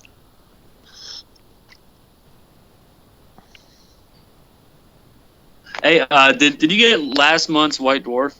Yeah. Did you see the gang raids Necromunda thing in it? No, because I actually haven't had a chance to read it yet. Dude, they're pretty fun. They're like smaller, like it's more like a scene. You know what I mean? Yeah. But there's like heist. Like we played one for a battle report the other day that was the bar brawl, and it's basically like 2 1-foot tiles, and like everyone has to test if they're shit faced before they fight. Oh, that's kind of cool. There's no guns. After the move, depending on which of the 2 places we go to, that we're looking at, one of the places I have a good friend who is Warhammer adjacent. Like he would definitely play, but I would have to provide everything. Yeah. So something small things like that would be good. Yeah, it played like a board game almost, and it was like really narrative. I'm here, guys. Everyone's here? Yep. Yeah, I'm just finishing eating, so I'm trying to keep the mic away from my face. No worries. Right. I'm posting on Twitter regularly about our games, and the people are really interested. They even asked if we would be willing to stream, like on Twitch. You know, just for fun. Oh shit. Yeah. Of course, like 99% people on Twitter are like, you know, D&D only, and they are very surprised to learn that there are other games than D&D. Yeah. Like, whoa, there are other RPGs than D&D. Oh. Yeah, like there are. I'm fine with doing that if you decide to. Just don't use my name. Yeah, no worries. I mean, your full name, I presume. Yeah, or your only because. Yeah, you can call me Andrew. But Yeah. Because you know, I've. Yeah, if you want to do that, I could cross advertise on all my stuff too, like Instagram, my Facebook page, and all that. Yeah, your gram, I have it on my, like, I'm observing you, and it's like it has a lot of people watching. So huge respect, Brian. I'm glad that you've managed to skyrocket it, because you and your wife seriously do some of the coolest like conversions and painting stuffs out there. I can paint. Thanks, man. Yeah, well, I can paint myself, so I'm always very like respectful of people who are talented in this manner. Have you given the contrast paints a shot? No. I mean, look, I don't even like, my hands are shaking very hard, and I have big hands, so I'm clumsy, and I don't really have the place. Like, my apartment is rather small, so I wouldn't even be able to fit a compressor and and the what's the name? You don't need an airbrush for contrast. Yeah, airbrush. Yeah, but the contrast paints are like, you could slop it all over the place, and it goes exactly where it needs to go. It's insane. Yeah. Really? Is that easy? Yeah, most of the stuff you see is contrast paints now. Give me just a second, and I will send you a photo of something my 10-year-old has done this morning. Okay, cool. I think contrast paints shit with contrast paints, because they haven't worked as well as advertised. Basically they're not, like, it's not a finished miniature at the end of that, but it'll get you through the darks and the mids, and then you just need to do the highlights from there, and that's it. Well, and honestly, you don't even have to do that if you're just looking for. So keep in mind that my son, it's not finished. It's also he's 10 and has ADHD. So that should give you, I guess my point is if a 10-year-old can do this, if I can get a good picture of it. Okay, so it's also a little yellowed out because I just took it straight from Facebook Messenger. Okay. Mike. But I sent it to you on Facebook Messenger. Yeah, I have it. 10 years old with ADHD. Well, I mean, okay. Wow. Yeah. Okay. So no highlights. Yeah. Just I mean, again, you're not going to win any awards with it, right? But if you want, and there are certain armies it looks really good with. Okay. Like Skaven. Nurgle. Yeah, Nurgle. Okay. Yeah. Oh, It looks really good with fur and flesh. Yeah. Space Marines, not so much. Like you can do it, but it takes a lot of work. more. In fact, here's an old school Skaven. Let me send you one of these. Okay. That is basically contrast and dry brush. Okay. The issue I've had with contrast is that like the different paints are like some are super thin, some are like the pigment is super thick, and so I haven't worked with it enough to figure out like I need to put more of this one and I need to thin this one more. The blues, not the blue grays, but the blues, the blacks, and the greens, with the exception of the Nurgle flesh colored green, this name I forget, all need to be thinned. The reds need to be thinned. Yeah. The dark purple needs to be thinned. The red purple, funnily enough, doesn't really need thinning. Right. Pink doesn't need yellow's thinning. amazing, I think. Yeah, the yellows are great straight out. Yeah. The fleshes are all really good straight out. Yeah, of the box. fleshes are good. I do agree with that. So anyway, I just sent you a picture of an old Hero Quest Skaven. That other than the base is entirely contrast and dry brushed. Yeah. It's a very nice mini, and honestly, yeah, I mean, I saw like the contrast paints on some minis like Imperial Guard, stuff like that. They are very impressive. I might look into it, since now that I don't really have anything else to assemble, only to paint. Yeah, and here back to, as you say, Imperial Guard. Let me send you. It's a Star Wars Legion guy, but they look like the Imperial Guard. Okay. Yeah. Oh, as for the like Twitch thing, yeah, Brian, it would be cool. Like we can try it from our next game, and basically we never use our full name, so I guess that, we are like covered in that department. All right, so anyway. My full name's fine. I'm using my full name on everything now, anyways. yeah. Oh, mine is also fine because no one is ever going to be able to our current administration pronounce it. Yeah, but I mean I understand, Andy. So like no worries. I will go by Buck Naked. Butt naked. All right, cool. You will need to change it in your Roll20. I'm going by Huge Ass. No, like it was. Dick Storm. It was. Hello. Hello. It was in the last Fast and Furious movies. Like there was this guy Hugh Janus. Yes. Yeah. Huge James. Holden McGroin. Hold my. Okay. Next day, you get up very early, and you meet with Devin right outside the northern gate. Even at this early hour, the streets are full of people. And you see that Devin actually is ready to go. He sits on his travel horse. He looks exactly like I've described him before. Interestingly enough, for a rather like rangery character, he doesn't have a bow. That said, on his horse there is a tent, a rope, and saddlebags full of provisions and other supplies. But even there are also water skins, stuff like that. So he looks at all of you. Are we ready to go? Yes. I do believe. Bye. By the way, I'm Devin Schausman. He says to you, Snorri, and to Leopold. Gonna be your guide for the next 350 miles or so. I hope that you are that you like walking. And he smiles rather nastily, because we have a long road ahead of us.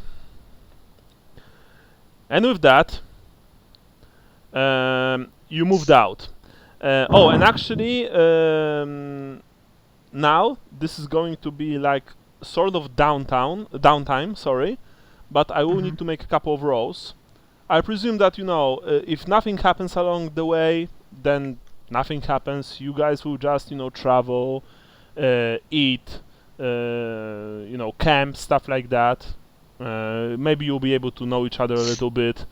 Devin actually corrected you and said that Ruhrhoff is on the far side of the Dragwold, in the province of Hochland, actually, but so close to, it's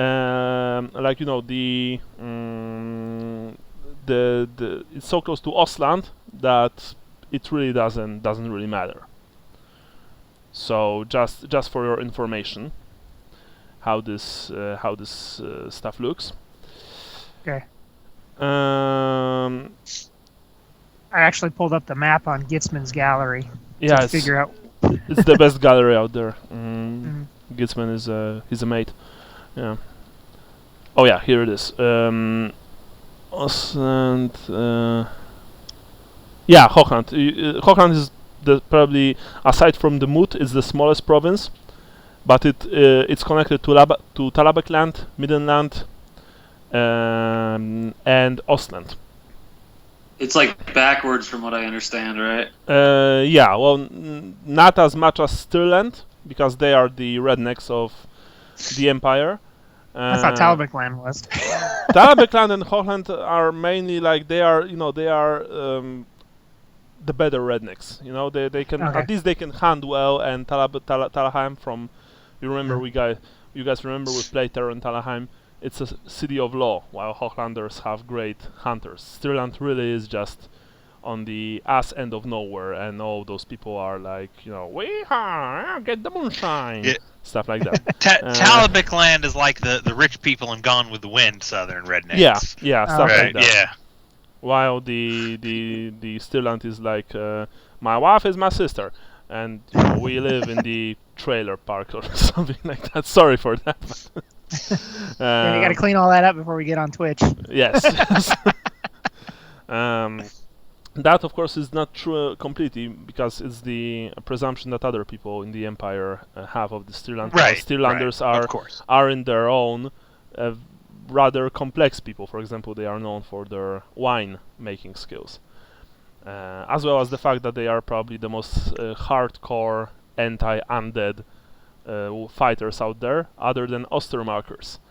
But you are traveling. You are making your way to Ruhrhoff with your guide. I'm not going to bother you with how many miles can you rather comfortably cover each day. Devin did ask you if you want to force yourselves, if you want to reach this place faster. But he has a horse and you don't. Yeah. So, and he also says that people who are not, he didn't want to insult you, but he says that people who are not accustomed to the rural, side of life may have trouble with traveling through the wilds, because he also told you that there will be parts where you will be traveling through the forests, not the roads, the forests themselves. I am at one with nature. He still asks. I say we take it as safe as possible. Yeah, he still asks you, Dieter, if that. He says that's very nice, but will you be able to move fast enough? Yes. Yeah. Oh, by the way, the code came and went after 7 days. Okay. So after 7 days, you are completely. You feel just fine. Okay. Anyway, along the way there was a number of settlements that you've managed to visit. There was Delberts, the small city standing on the river Delb along the Middenheim Outdoor Road. Hey, I've been there before in another life. This successful community survives on the business brought to them by travelers, and when you've approached Delberts, you've noticed extensive wine yards, filling areas cleared of the ancient trees. Delberts is known to produce a fine, sweet wine, favored by the aristocracy all over the empire. Of course, this is something completely not for your pockets. Inside this community, there is a number of inns and hostels catering to caravans and travelers. The accommodations are comfortable and reasonable. When you've reached Delberts, Leopold proposed that maybe, you know, it was after some time that maybe you all could for a change sleep under the roof. Okay. If that was the case, then all of you paid a single gold crown for a night in one of the inns, and for a full meal, both late evening meal and the early meal next day. I don't think we have enough money for that. Then we can try. We can try. Yes. How much do I need to subtract from my personal amount of money? Yeah, same here. Pretty much all of it. Well, like I've said, after this journey is completed, all of you will have a total of 3 crowns. Yeah. Okay. Yeah. The amount of money we have in the war chest right now is 3 crowns. It's three crowns, 12 silver, 5 pennies. Wait. So we put all of our money into the war chest. No, you've put all of your money to buy all the necessary supplies like antitoxin kits, stuff like that, and after you finish that, all that was left from the total piled up was like, I believe, 3 crowns and something. That is correct. I'm confused still. So I got robbed, is what we're saying. I came in with 30 crowns and 15 shillings. I have 3 left, or I have none left. And the war chest has 3 left. The war chest has 3 left. You have your 15 shillings because you didn't put that in the pot. Okay, so that was figured out in... Okay. Yeah, well, we can re-listen to this, but I'm pretty sure that I was asking all of you rather clearly if you are willing to, like, pull in all of the money. Because this journey is very hard and it is very taxing, and already. Yeah, that's fine. Yeah. I don't remember. I want to make sure my character sheet is up to date. Yeah. Yes. Well, you have like 15 shillings, and there are like those 3 crowns. All right. So in that case, if you don't want to buy, then you just sleep on the outskirts of Delberts. Then you move further. There was also another town along the way called Untergard, but Devin, without wanting to delve too much into it, said that it's best to be avoided. He heard about people, visiting this place now after the war and never coming back.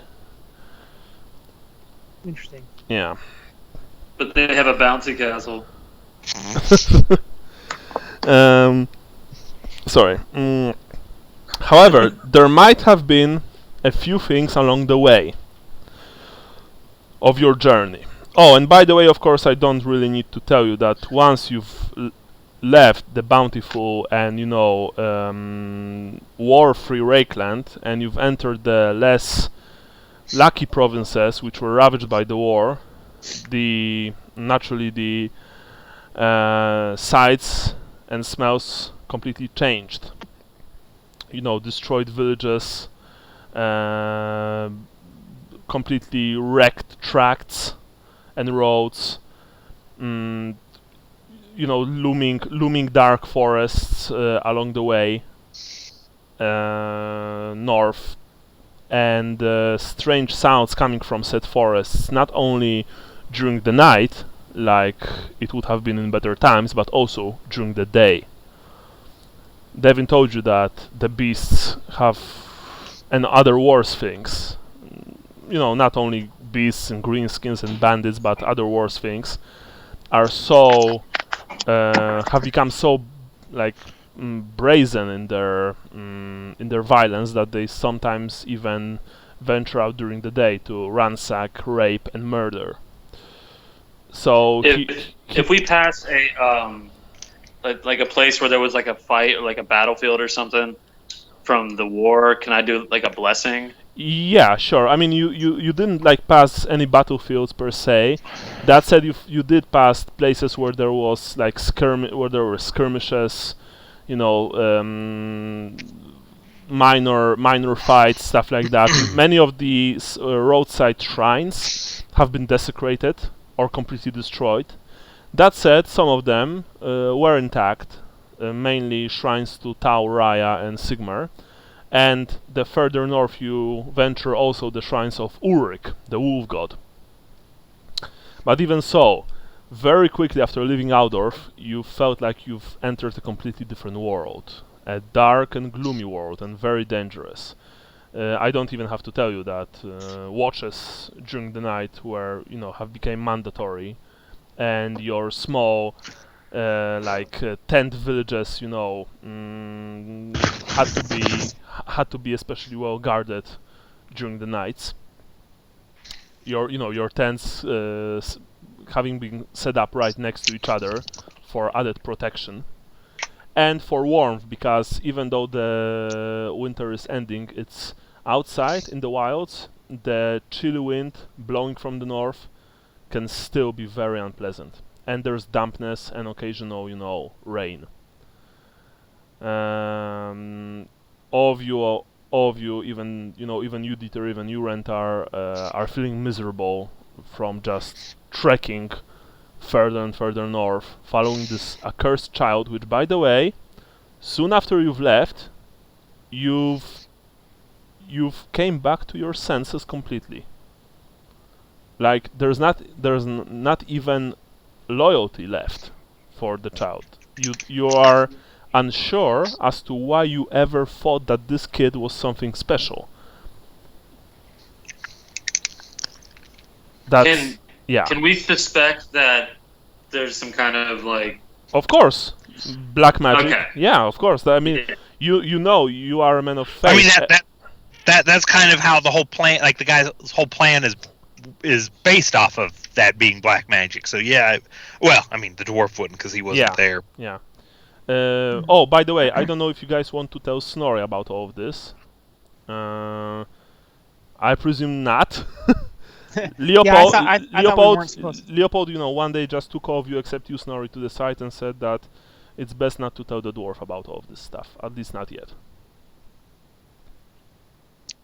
But if you guys want otherwise, then he'll of course defer to you and your wisdom. When we're just hanging out, I'm gonna speak to Snorri like exclusively in Kazalid, like an annoying white guy, like rolling his R's too much, like when he's ordering Mexican food. Burritos. Oh my god! Okay. Right. Quesadilla. Tex-Mex, right? Can I get a quesadilla? Yes. Tortilla chips. Okay. Yeah, Snorri. So that was that. Rentar used his horrible, non-Dawi accented Khazalit. Well, I mean horrible. When you have the language bot, you know how to speak it normally. That said, of course, unless you have like plus 20, you don't speak with an accent. So Snorri, you know that his language, that his Khazalit is good, but it's still human. Yeah, and he's still gonna revert to the, unless it's something like, unless he's trying to tell me a secret or something that's obviously a secret, these guys are trying to kill you or something. He's gonna continue to always answer in Reichland or whatever the I forget the name of the the Imperial tongue. Reichspiel, yeah. Mm-hmm. That's it. Yeah, sorry. Yeah. I can read and write it well, but like I've almost never spoken it or had a reason to speak it, like other than learning it. And he's gonna basically, unless asked specifically, gonna not even he's gonna completely pretend it's entirely in Reichspiel.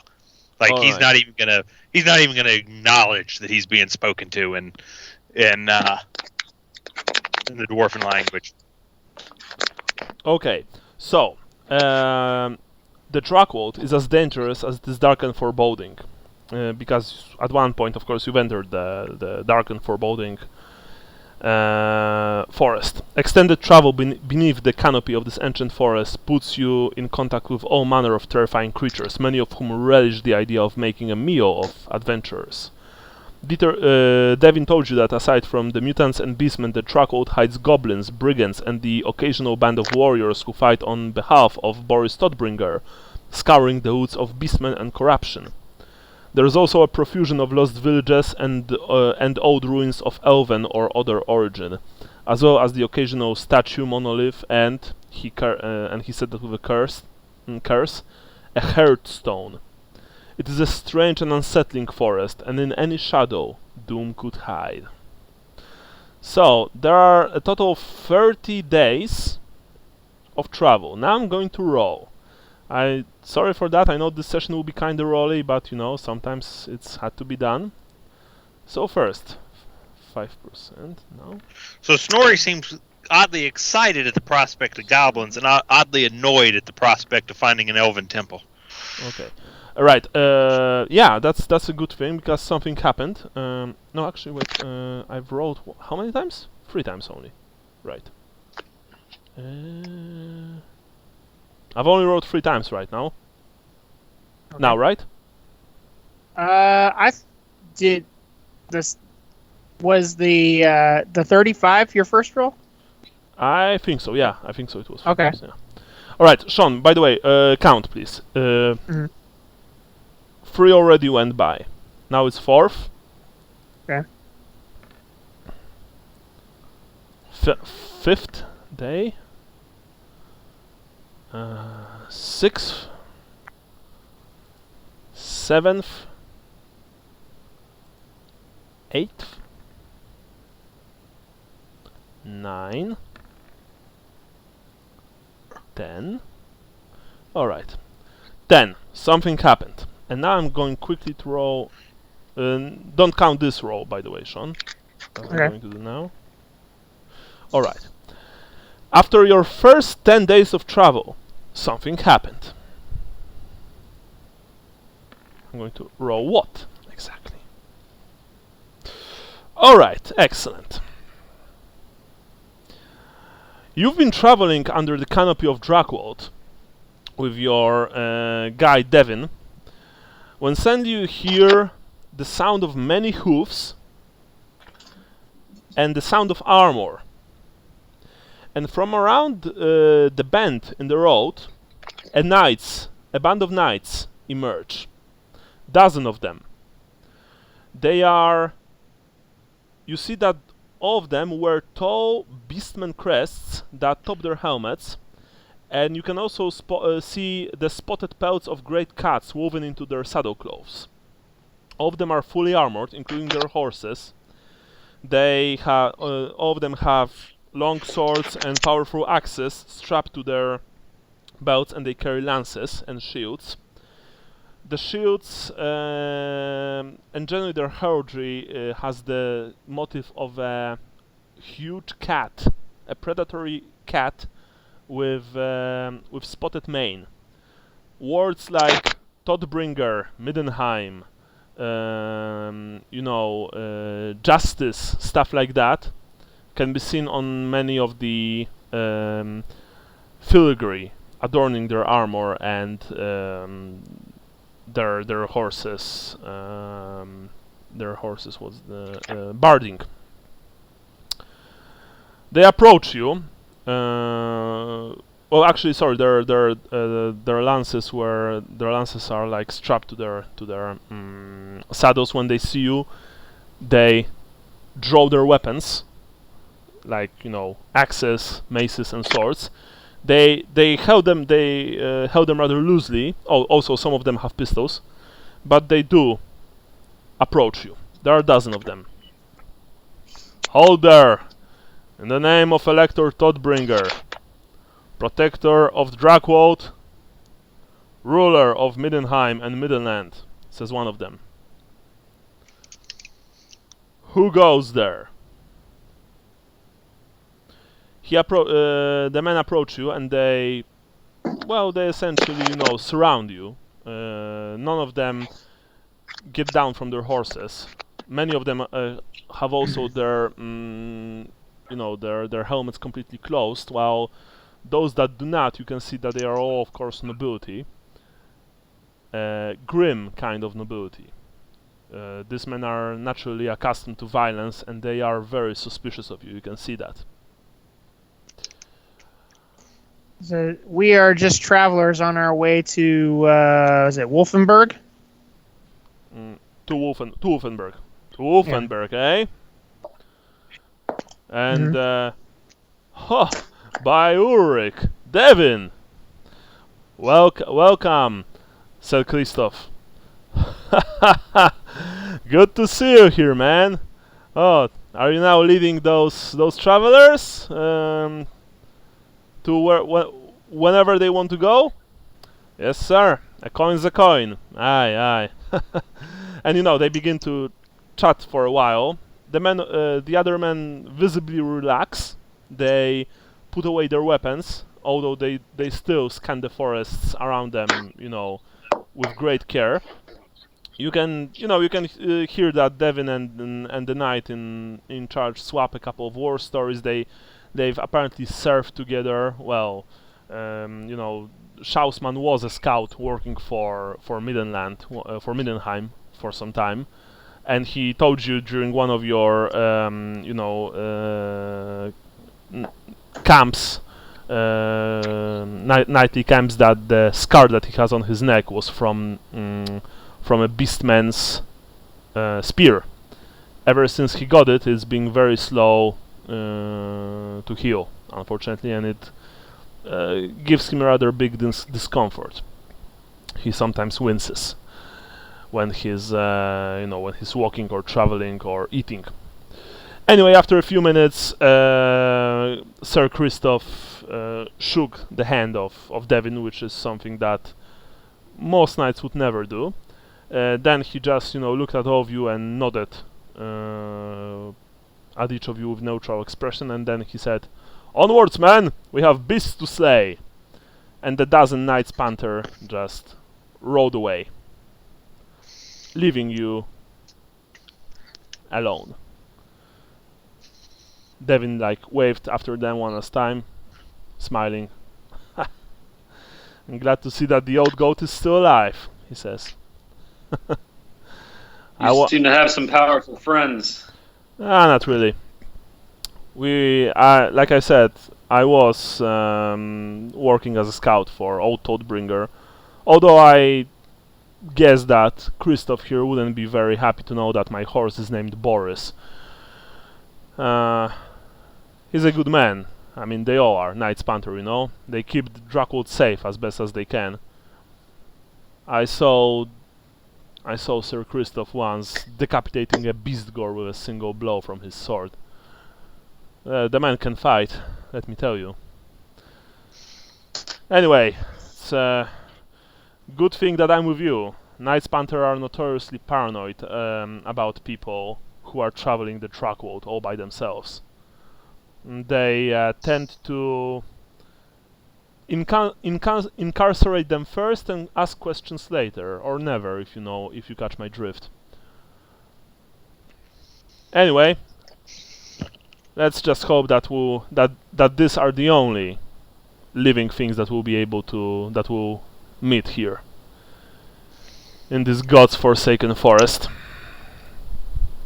And with that, you travel forward. That was day number 10. Now it's day number 11. And it's another... No, it's not.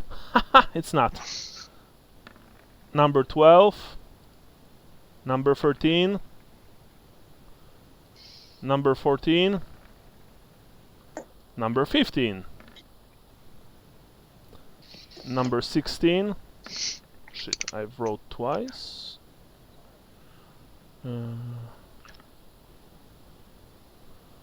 Number 17. Number 18. Sorry for that, guys. Alright. Number 18. On the 18th day of your travel, when you are fully within the oppressing grasp of Dracwold, something happened again.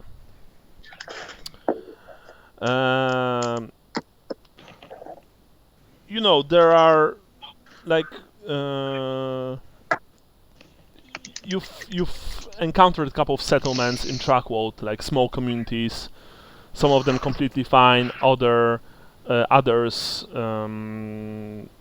like experienced by the war to bigger or smaller degree. There were of course ruins, there were, you know, mass graves, there were strange obelisks in place of like you know, huts and villages, obviously erected by the Beastkin who destroyed them. Dracwood itself is just it feels like you don't really, like it doesn't want you here, like you don't belong. This is especially troubling to you, Dieter, because most forests are, believe it or not, friendly towards humans. You know, humans can find water there, humans can find food there, or even shelter. Dracwold is like a place that rejects humans. The canopy is so thick that sometimes the sunlight doesn't, you know, shine through it. The water tastes foul. There's when Leopold tried to hunt for, you know, for small game with his bow, none could be found. But other times, you swore that you saw rabbits and, you know, foxes just observing you from the bushes, from behind the trees, as if almost mocking you. The birds that sing, they don't sing like normal birds. They sound like vile predators. All of you have the creeps. Rentar, you did travel through Dracwood before, when you first met Gennaro, Vincent, and Lukas. But this is worse. The further you go north, the less and less well you actually feel. Anyway, something happened on the 18th day, and I'm going to roll what that is.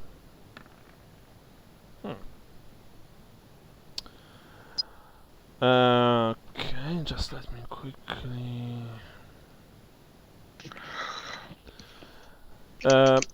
Suddenly, as you've once again made your way through a narrow tract in the forest, you found 5 corpses in various states of decay, hanging from ropes tied to trees. They are all bloated, picked over by ravens, and where their feet dangle near the ground, they have been worried by forest scavengers. You see that each victim is naked, and the killers slaughtered men and women alike. Are you going to do anything about them? When he saw the corpses, Devin just muttered a quick prayer under his breath. It looks like they've been there a while, or some of them anyway. Yeah, they are. Yeah, Snorri would have no interest. Rentar, Dieter? I kind of just want to say a prayer and move on myself. Okay. Yeah, Dieter wants to see if any evidence of what possibly killed them or hung them up there. All right, so you go and check the corpses. Mm-hmm. You approach the corpses. Well, all of you are rather close to them. It's rather hard to tell what killed them. I mean, they were obviously... some of them were obviously... There are 5 of them total. Some of them were obviously butchered before they were hanged, but others, you think, were hanged while they were still alive. And when you approach the corpses, you suddenly hear a commotion from the bushes around you. All of you, actually. Can I get my hammers out, or? Of course. We need to roll for initiative. You get your hammers out. You see that Devin also pulled out his sword and shield. Leopold also prepared his weapons. Yeah. Snorri, you present your hammer. All right. The axe. What? Your axe. Dieter, you have time to produce your quarterstaff or whatever else you want. Yeah, quarterstaff, and maybe start channeling some magics. All right. So suddenly, Form of a raven. suddenly, mutants, Ah, shit. almost a dozen of them, emerge from the undergrowth and rush all of you. There are 11 mutants total, and they are all horribly, changed. Some of them have only cosmetic alterations, others have more profound changes. Horns, tentacles, bulging eyes, thick fur of various pastel-like colors covering their bodies, small, lame wings just fluttering from their backs. All of those things, they also look horribly thin and horribly malnourished. They rush you, and you can see in their stares and in their changed faces that you think before they charge towards you that they are not attacking you out of viciousness, but you can see desperation in their eyes.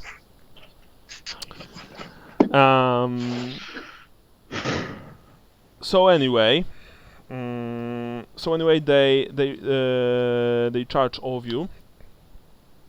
Are there any obstacles or anything in the environment we could use? Like I said, you are on a very small foresty road in Drackwood. The obstacles are trees here. Other than that, not really. Unfortunately, the mutants are. I'm pretty sure they are last. So in that. Oops. So I actually had to roll one more time. All right. Roll for initiative. Devin is at 52. What's initiative? I forget it's D10 plus what? D10 plus your agility. Agility. If you have male, you subtract 10%. Well, plus 48 would be 54. All right. So someone note that. I'm actually 33 because of my male, I guess. All right. There it is. Right there. So Devin is 42 total. Leopold is 51. 8. Oh, sorry. Yeah. I'm not Leopold anymore. I forgot. Leopold is total of 55. Dieter is 51. Vrentar is 30. How much? 3. And Snorri is 54. 54. Oh, and the mutants. I have a mechanics question about a spell real quick. Yeah. I have this deny the heretic. I've been dying to use it. It's cast by touch, and it doubles the toughness of an inanimate object. So, like, if I were to get some help picking up a big log and we threw it at a group of people and I cast that as we threw it, could, like, that just knock them all down? Like, because it doubles toughness on the thing? It doubles the toughness, not the weight. Okay. So, like, it would work on, like, a door or something? Or yeah, like, not to mention, something they would hack down. Not to mention you would have to communicate this to your friends, pick a log, throw, and you are fighting in an extremely tight environment right now. You are the mutants emerge from the bushes around you. They're not like 10 meters away from you. They are like few meters away. So that's the spell that like you said, Bran. It works mainly on the door, stuff like that.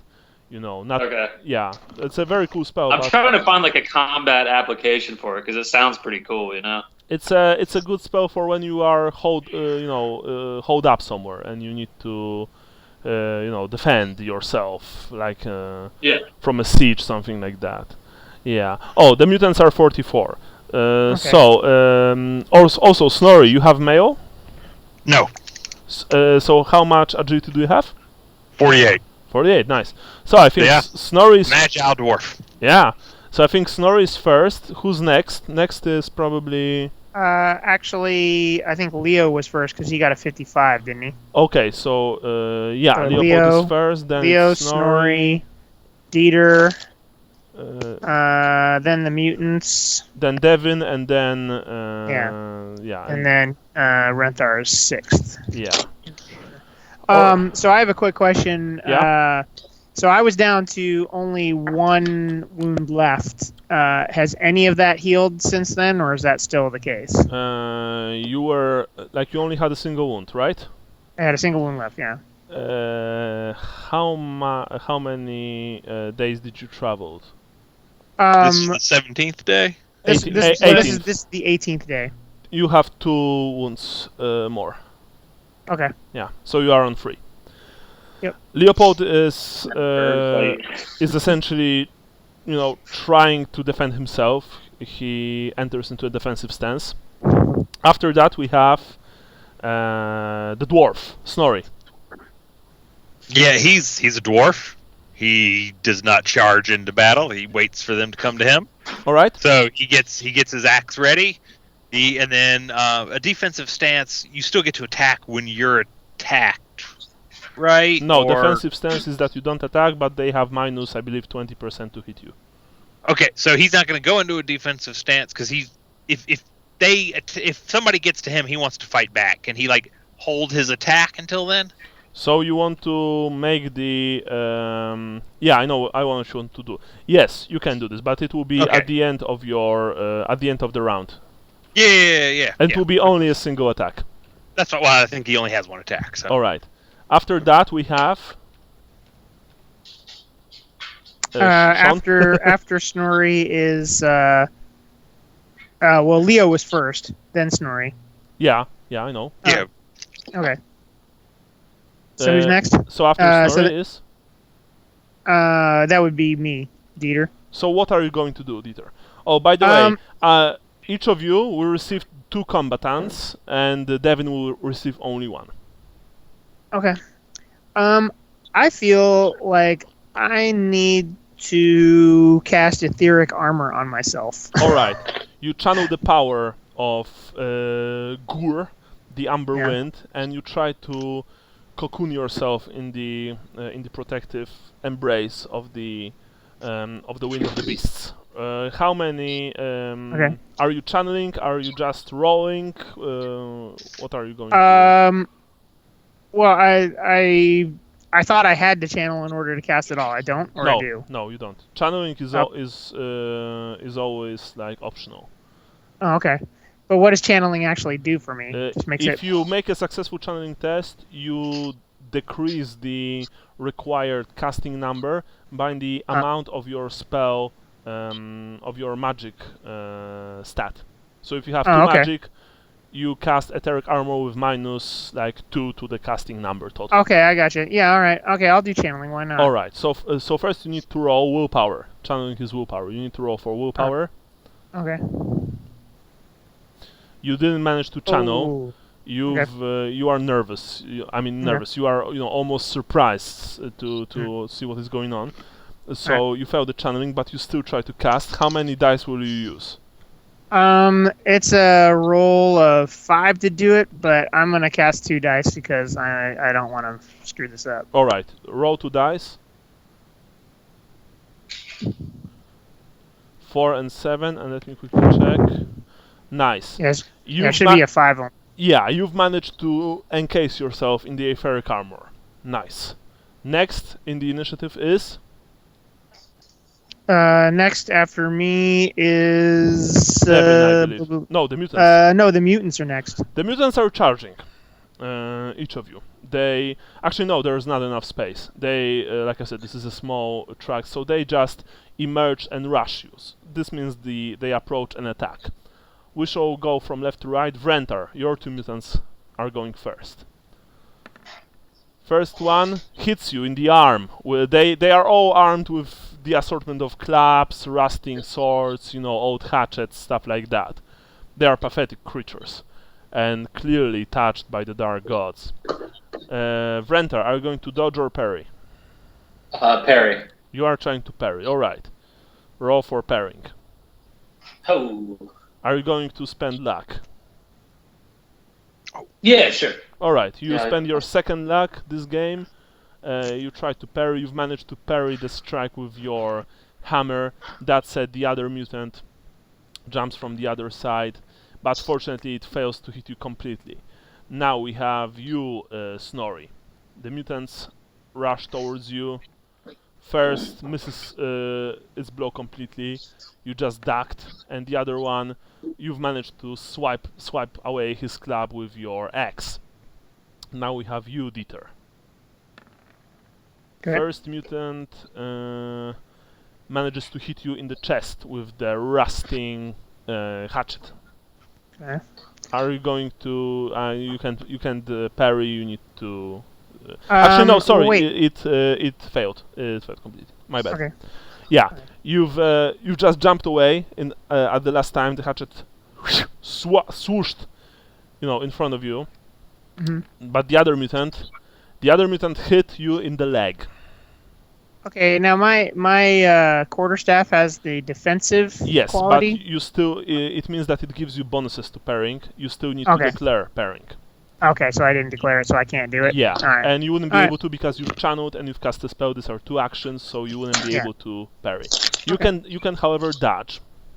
All right. I think my dodge blow, which I don't have. You are Magister Vigilant, so you may have it, or maybe you haven't bought it yet. Yeah, I don't appear to have it. Let me look on my character sheet just to make sure. That's actually a good question because I have not seen dodge blow in the Magister Vigilant. But anyway, yeah, I do not currently have So it. if So you don't have it, then it's half of your half agility. agility. Yeah. All right, at least my agility's good. Nope. So you failed. You want to spend luck? No. All right. So in that case, the blow goes, the cudgel goes towards your leg, and it's 11 total. Jesus Christ. Well, that Yeah. was a bad mistake on my part then. I didn't think they were going to be that strong. I've almost so let's rolled see max, and they are rather weak. That's the thing. here. Yeah. Okay. Okay. So I have a 4 toughness plus my 3. So it's 7. So 4 armor, pass, so so you're -1. Yeah. Fuck. You take. Was that the crit. chest? No, Was it's that the the leg. It's the leg. Leg. Okay. It's only -1. Yeah. Yeah, I'll take the hit crit in the leg. So give yourself additional insanity point. Okay. And now I'm going to roll on the table. 70. I need to open very quickly my critical hits by Joseph. Blunt damage. And let me just quickly see. Shite. Sorry. It's not that bad. It's 4. All right. Roll -20 willpower test. Okay. Where? Willpower. Minus 45. -20. Nice. Yeah. So what did it look like? The cudgel glanced your shin. You've almost dropped the staff, and began to jump on one leg, grasping it with both hands, but you've managed to compose yourself. That said, the pain is strong enough for you to get a -20% to your weapon skill until the end of your next turn, because you are staggering and gasping from the pain. Okay. That was it. Now Leopold's 2 mutants. First one failed. The other one manages to hit. Leopold will try and parry. He failed, and he doesn't have the luck points anymore, so the mutant strikes. It's total of 7. Alright. Sean, I will ask you to note how much damage Leopold took, alright? Okay. So it's so he took 4 damage right now. Okay. Yeah. Leopold yelled in pain as he was struck by the creature. And now the final mutant charges towards Devin. But he missed completely. Who's after mutants? After mutants, I believe, is Devin, right? Yeah. Alright, Devin aims a blow towards mutant, and he fails completely. And finally, we have Snorri. Okay. Snorri, you have two fiends fighting you. I've got one attack, so I'm just going to attack the one to the right. Yeah. Oh, what about Renthar? Renthar was last in the lineup. Oh, yeah, sorry. I meant Rentar, not Snorri. My bad. Sorry. Oh, okay. Rentar, you're up. Sorry. Rentar, then Snorri. Yeah. Snorri's at the top of the lineup. These guys seem a little tougher than I anticipated, so I'm going to cast Armor of Righteousness and Channel with my 2 actions. Alright, so first you have to roll the channel test anyway, as you know. Roll for channel. I'm going to use luck. That's your third luck goes now, because that was a botch. Okay. Yeah. You've managed to pass. You've almost slipped on the prayer to Sigmar, but fortunately you've composed yourself. And now you can try and, call down his divine power. So now you just try and channel normally and cast the spell? Yeah. Alright, so now It is hang on, casting 6. Alright, so last 6 rounds. alright, but first you try and channel normally. So roll once again to channel, if you want to do so. Wait, didn't I just channel? No, them? because in the rules that we are using, you didn't channel right now. You just have to test the channel spell to actually cast the spell. Okay, but I just used the luck though. Doing it. Yeah, you've used the luck, because if you haven't used the luck on this roll, you would receive a Wrath of the Gods. So I couldn't have succeeded. I could only just not botch on this one.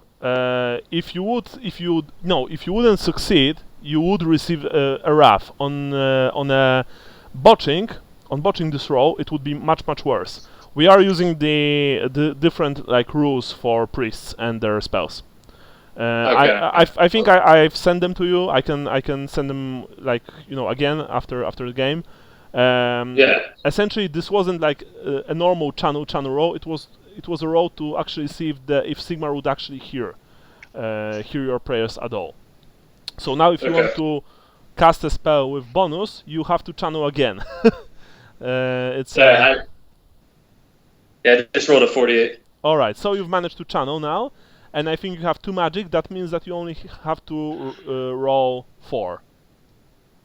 Right? Okay. Am I rolling 2d6 or? Well, however, how much do you want? You can roll 1, you can roll 2. It's up to you. It's D10. 2d6. All right. So no, 2d10s. 2d10s.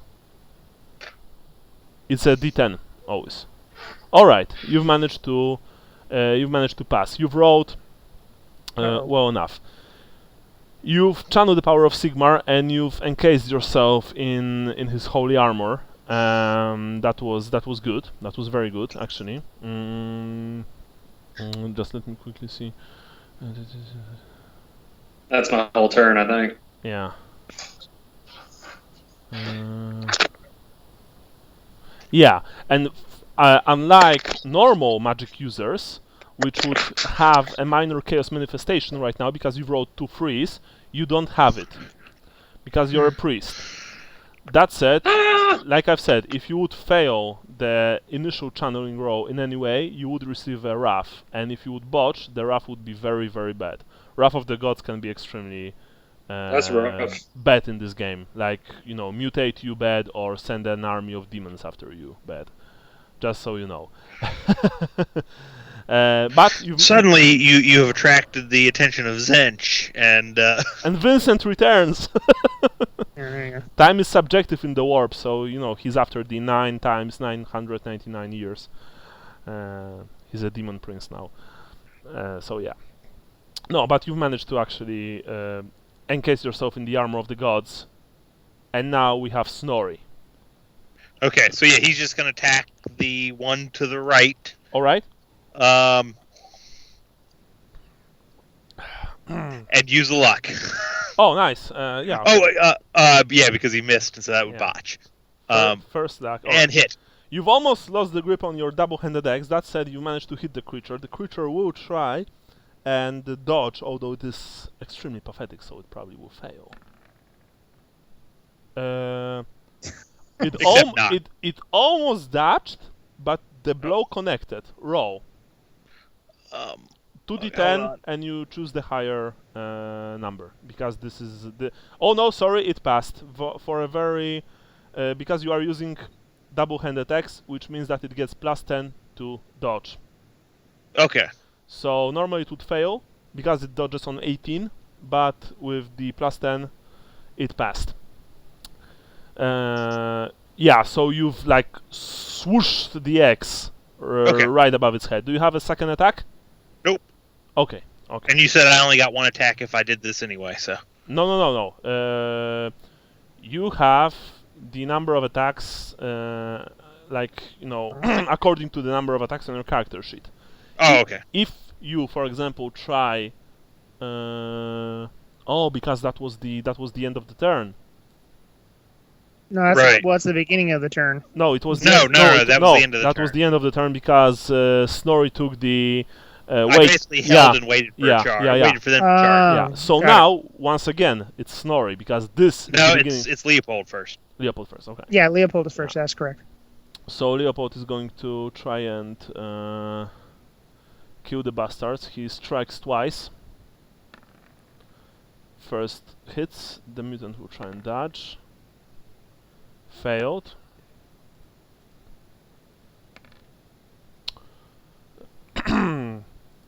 That was a pretty good roll. 7, 10. I don't think he has strike mighty blow. No, he doesn't. So, alright, and the second attack. Okay, that's a botch. I need to open the Apocrypha. Oh man. This is the... Yeah, this is the time. Shame he doesn't have a luck point that somebody made him spend haggling, but you know. Yeah, I know. Hey, it's been like 2 weeks. Doesn't he have it back now? No. No, unfortunately not. It's free, so He cuts his own foot off. No, he throws the sword. I mean, he can hit any one of you, by the way, so you know, just a quick FYI. First, this 6 yards. Oh, side note, I used to do that in Little League with the baseball bat, and they wouldn't let me bat anymore. Oh, I have done it more than one occasion bowling. Where it goes right behind me. All right. You know what? We're going to do this the different way. Each of you, and I'm going to roll for Devin, roll me 10%. A D10 or 100 under 10%? D100, and if any of you rolls 10%, then tell me. I'm going to roll for Devin now. Nope. Wow. Oh my god. Vrentar, roll. Fucking hell. All right. So, Leopold lost the grip on his sword. The sword flew through the air and struck... Quick, turn into a bird! Struck Dieter. Struck Dieter in the arm. That said, don't worry, Dieter, this is an improvised weapon, so... chance of this doing anything to you is very small. Unless I'm going to roll 10. No, not. Yeah, because it's not necessarily like the blade hit you, right? Yeah. It could be like the handle or something. Suddenly, Dieter, you've been struck in the side of your arm by a pommel of a sword. Thrown by someone. You don't know who. Leopold is like, shit, sorry! I got you. Yeah, so that was his turn. Good thing that he has his dagger still, and now it's Snorri. Okay, so great weapons are slow. I don't have my book handy. Minus like +10 to dodging and parrying them. Oh, okay, that's what slow is. Okay, cool. All right, so where did that window go? There it is. He's going to attack the one on the right again. Hits. Right, now he's going to roll for... Oh, actually, he couldn't even dodge because it wasn't his turn yet. So, sorry. Roll 2d10 and choose the higher number. Okay, let's see. Roll 2d10. 10. Nice. I rolled a 10, so obviously I'm going to take that one. Reroll. That's Grimnir's Fury. Right. So roll another attack. Weapon? No, you roll weapon skill unmodified. Right. Yeah. Sorry, that's what I meant. Another. No. It doesn't matter. In this case, it doesn't matter. The botch doesn't matter in this case. So, how much total? Hold on. So I have a strength bonus of 4. Yes. Plus the 10. Do you have strike mighty blow? Let me scroll. I don't think so. No. All right, but that's enough. You've cut one of the mutants in half with your blow. You've just bisected him at the waist. The thing gurgled horribly as it fell to the ground. Its disgusting innards spilling on the moist, track-walled earth, and it dies. Nice. Who's after Snorri? I think that's me. Dieter. Alright. Yeah. You have 2 mutants in front of you, and you've just been dealt a rather staggering blow. Right. Leopold also threw his sword at you, so that's not good. But Alright, you are still in the game. So I'd like to take a half action to take a parrying stance. Alright. You are... parrying stance is full action. Really? Oh no, sorry, it's defensive stance. Parrying stance is half action. My bad, sorry. Yeah. Like differences between Polish and English books. Oh, of course, it's a half action. Alright, so you prepare to defend yourself as best as you can with your staff, and what next? I'd like to cast Magic Dart. Of course. Yeah. You channel, you try to gather gore from the air and cast it at one of your assailants. How many dice are you using? I'll use 2. You are using 2. Alright, roll 2d10s. Alright. Zoinks.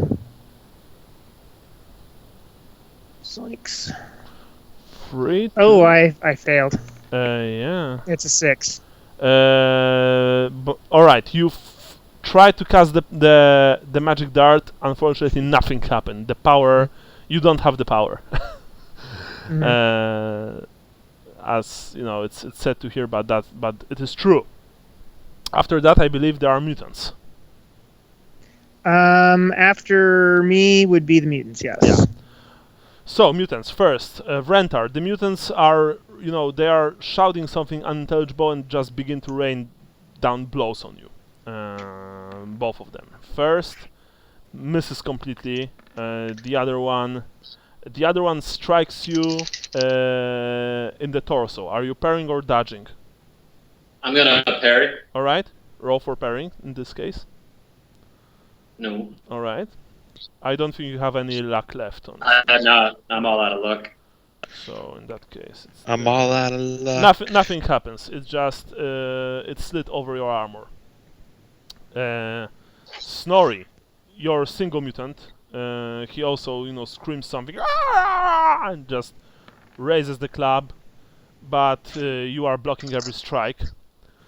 Dieter, your 2 mutants also try and just to bash your head in, but fortunately you've managed to puncture one of the mutant's eye sockets with your staff, and just smash his brain with your weapon. It fell to the ground dead, while the other one almost slipped. And Leopold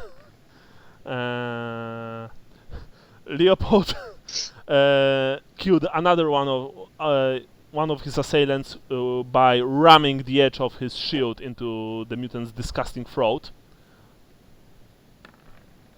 And the other one also failed to completely do anything to him, while the one attacking your guide is held at bay by the man's average but like adequate swordsmanship.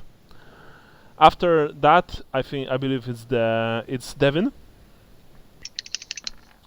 Yes, I believe so. Devin struck. The mutant will try and dodge, and he passed. Unfortunately, those things are rather quick. Finally, we have Vrentar. Where am I in relation to Dieter? Or no, it was Devin lost the sword, right? No, No, Leopold. Leopold. But you didn't saw that. Leopold. You are fighting two of your mutants.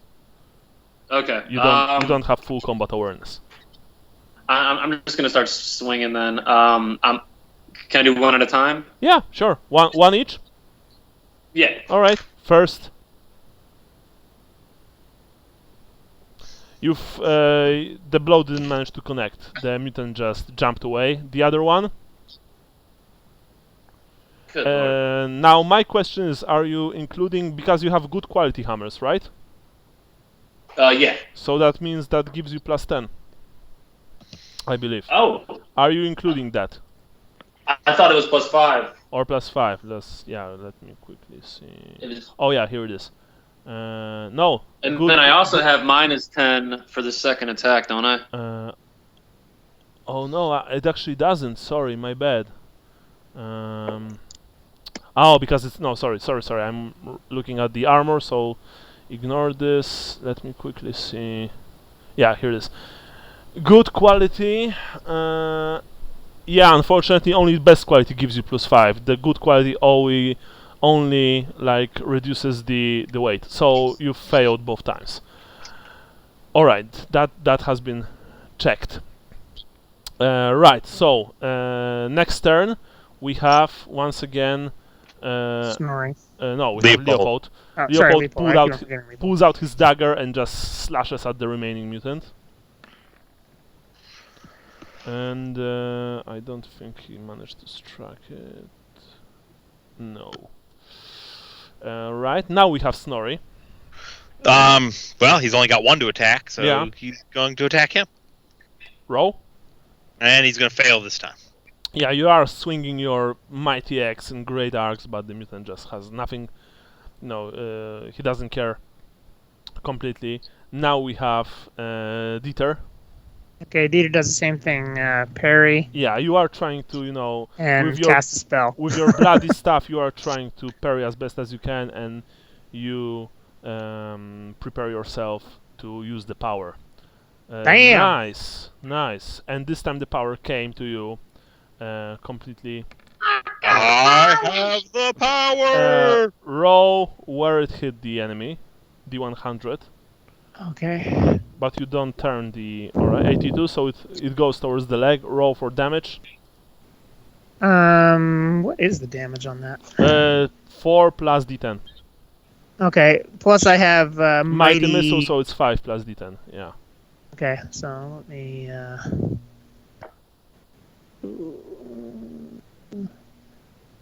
where is the dice roller thing I want to do? No. Okay, there it is. D10 plus 5. Links. 13 points. Alright. You've unleashed a shard of amber into your enemy's leg.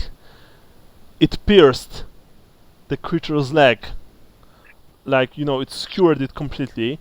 The creature howled. The unnatural amber is still sticking from the wound, but it's still standing. Unfortunately. And now it's its creature's time. So they are doing very easy thing. They are running away from you. Each of you will have a single swing at your enemy, starting with left to right. Brian. Roll. You've managed to hit. He'll try and dodge. He failed. Roll damage. He failed? Yeah, Oh, okay. yeah. By one, These are pitiful. By one, but he failed. Roll damage on your hammer. 6 plus. Plus my strength is 5. I 11. have a strike mighty blow. Yeah, I have strike money below. So it's total of 6 plus 6, 12. 12. All right. Yeah, you've managed to crush one of the thing's shoulders, you think, but it still like made a dash towards the foliage and just disappeared between the trees. The other one followed suit. Snorri, your enemy. No. Yeah, you failed. Dieter, your enemy. Alright, just a regular, Regular weapons. attack with your stuff, yeah. Yeah. Oh, wrong sheet. Darn it. Zoinks. Nope. Nope. Leopold's going to slash with his dagger. Nope. And Devin with his sword, yes. The creature will try and dodge. No. Yeah. You saw that Devin slashed his unnatural assailant, but unfortunately all of them managed to escape between the trees, leaving you alone on the field of battle. Some of you wounded, but fortunately all of you alive. Oh, by grungy, that was fun. Define fun, says Leopold, massaging his wound and picking up his sword. Sorry for that, Dieter. Didn't mean to. So Snorri walks over him laughing and pats him on the other shoulder, like kind of like a smack, and says, that's no worries. That's all I ever expect out of you men folk." Kind of laughing the whole time. Leopold just, clenches his teeth but doesn't say anything. Everyone's good? Asks Devin from his horse. Not really, but let's move on. You can walk. Yeah, I can walk. Alright, next time we don't approach any bodies we find. Those creatures, I don't think they weren't malicious, they were just hungry. They've probably didn't even kill those people here. They've probably found them and decided to set a trap for, well, folks like you, and he points at you, Dieter. Too curious for their own good. That's how else will we learn? Yeah, let's just go, says Leopold, with a surly look on his face. That was 18th day. Now it's time to roll, so Sean, please, prepare yourself. Yep. 19. 20.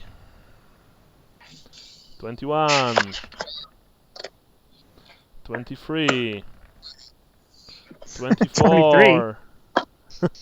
Something happened on the 24th day. First of all, I need to roll quickly 30%. How did we go from 21 to 24? Didn't you hear him saying? I heard him say 22 and 23. What? Okay. No, it's everything. I think everything is good, right? Okay. All right. Yeah, I heard it. Yeah. I mean, I did count. So no worries. I had some audio issues earlier where everybody dropped out. I wonder if maybe Sean had that problem. All right. Just now I bumped the table and almost knocked everything over. If that's what you're talking about. No. Didn't hear that. You are getting closer and closer to your destination, and the Dracold gets more and more oppressive and depressing at the same time. The sounds coming from all around you, especially when you were camping, also are, well, more and more horrifying, to be honest. And you are thinking about, you're just thinking about getting into within any sort of civilization, honestly. You are really, really, really creeped out. And that's when the beastmen attack. As you were traversing a large clearing in Dracold, from, well, large, not very large, like this is not like, a battlefield large, this is like a moderately sized clearing. Sandy, you've heard a war horn blowing from the from the way forward, from the way in front of you, from the forest in front of you. Devin, like, stopped his horse, like, whoo! He looks at you. Beastmen. The beastmen are coming. Prepare yourselves. And, when he heard that Leopold took out his bow and put an arrow rather clumsily, he's clearly not used to using this weapon at all. Hammers out. Hammers out, yeah. For Harambe. For Karl Franz. For Karl Franz. For Karl Franz. And from the forests, the beasts came. You knew that it was just a matter of time before you found some of them here. And these beasts, they are nasty. They are really nasty. Huge, towering, muscled brutes with ram-horned heads, carrying spears, shields, axes, and cruel claps. Do Dieter and I have time to start casting? You have a single turn to cast shoot before they are upon you. Okay. There is also a single large beastman obviously leading them. So a total of six beasts total, and they are rushing towards you, braying horribly, roaring praises to their alien inhuman gods. You can see strange fetishes hanging from their belts, scraps of human skin, as well as skulls, fingers, feet, stuff like that. This is this is really something. This is really quite something. So anyway, we shall roll for initiative, and I need to, here it is.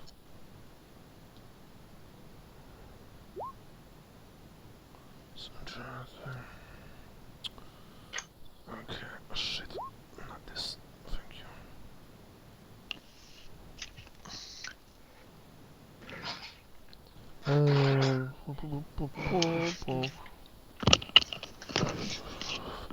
Alright, so the beasts are at 51. Okay. Except the big boy who's at 54. The rest of you, sorry, Brian is 29, Sean is 53, Andrew is 52. I'm going to roll for Leopold. Sean, note that Leopold is on 49. What was Snorri again? Snorri is 52.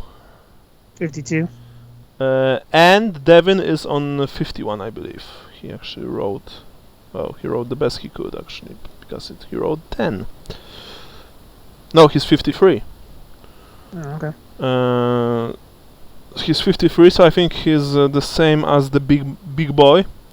But that means that the leader's 54. There is 54, okay. Right. So, all of those things, they just charge at you. So they are, closing their distance.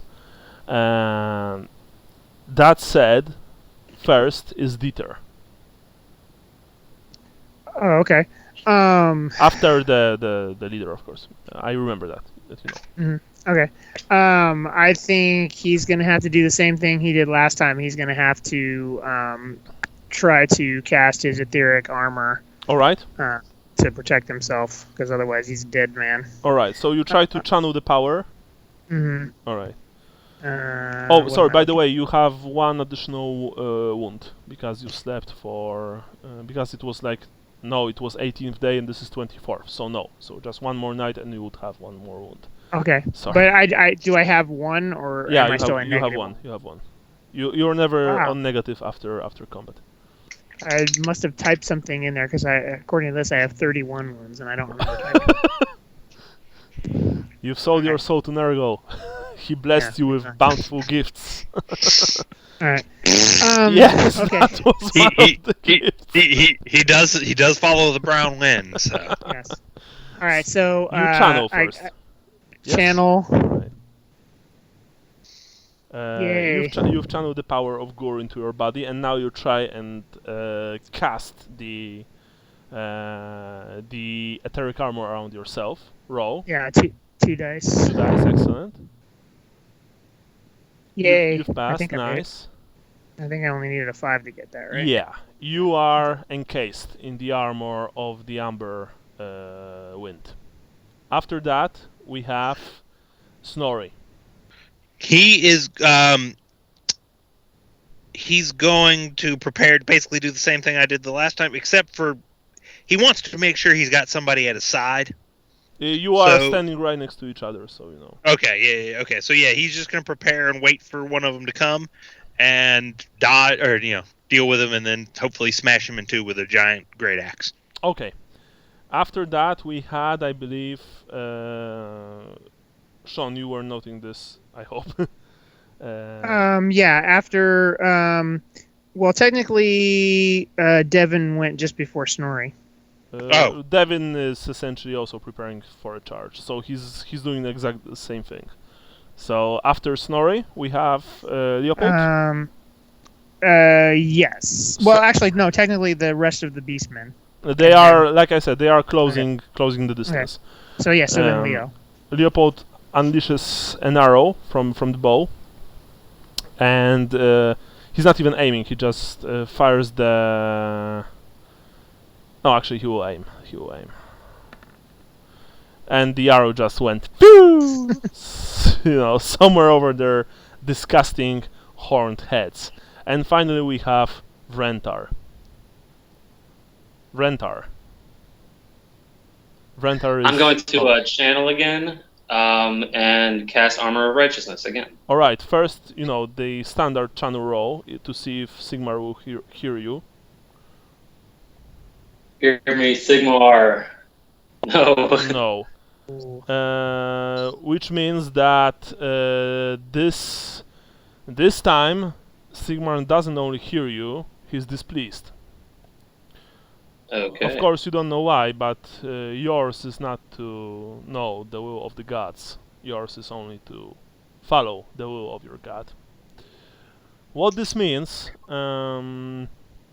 is now I'm going to use the Advanced Wrath of the Gods table. I haven't rolled Wrath of the Gods yet. I just haven't channeled for I know. much. I mean, you will be able to roll to use this spell, Brian, but before you rolling for this spell, if it will work, something happens, essentially. So you are channeling the will of your god, but perhaps you've misspelled, a prayer. Perhaps you didn't pray it hard enough the day before. You don't know. Something bad happened, and Cough! You've been annoying the dwarf too much. Cough! Yes.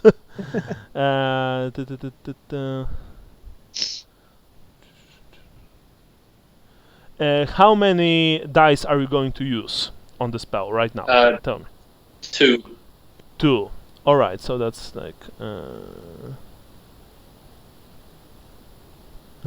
don't know if that's better or worse.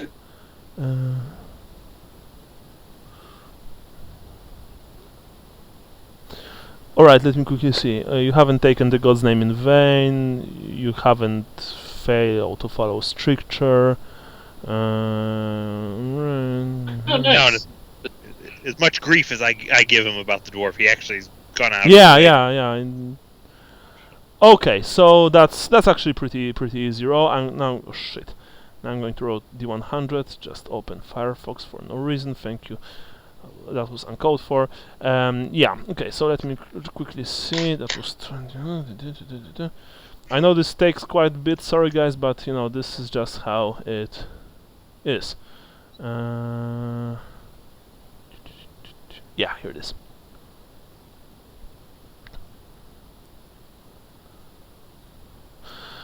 For a split second, as you prepare to cast the spell, as you prepare to channel Sigmar's power, for a split second in front of you, a face appears. A face with a stern look, a white jaw, long blonde hair, and piercing eyes. The face of your god looks at you sternly. You are able to finish the incantation of the prayer, but this was so sudden to you and so absolutely stunning that, just as I've said, you are stunned for 1 round. Okay. So this round you are essentially stunned, but you may still cast the spell because you were finishing the prayer. So now, roll. That said, without channeling right now. You can only... So next turn I can't do anything. I can't parry. I can't... No, I mean... yes, sorry, yes. Okay. Until the beginning of your next turn, you are stunned. That said, let's see if the spell works. It works. Excellent. You, despite seeing your uncompromising and stern god's face right in front of you, he did send you his power, and he did encase you in the armor of righteousness. And now... Righteous. Now is the end turn for Snorri and Devin, but the beasts are not upon you yet, so you are just preparing to take the charge. Okay. And the beasts slam into you. Or will they, because there are still a couple of you before them. Well, I mean, first... Yeah, leader is first. Leader is first. There are 5 of you total, so I'm going to roll d10. And counting, 1, 2, 3, 4, 5, 6, and so on. Devin is last on the list, so we shall see who he attacked first. 1, 2, 3, 4, 4, 5. Sean. I knew it was going to be me. The leader... Blood in the water, man. Blood in the water. Yeah, the leader raising its 2 twin horrible-looking axes, completely, caked in dried and not so dried blood. As well as pieces of scalps and, torn out human hair, just slams into you with the power of avalanche. He roars a challenge. Perhaps he wishes to deliver your worthy scout to one of his insane, horrible gods. And he connects. The axe flies right towards your arm. You did declare parrying, so you can parry the blow. Okay.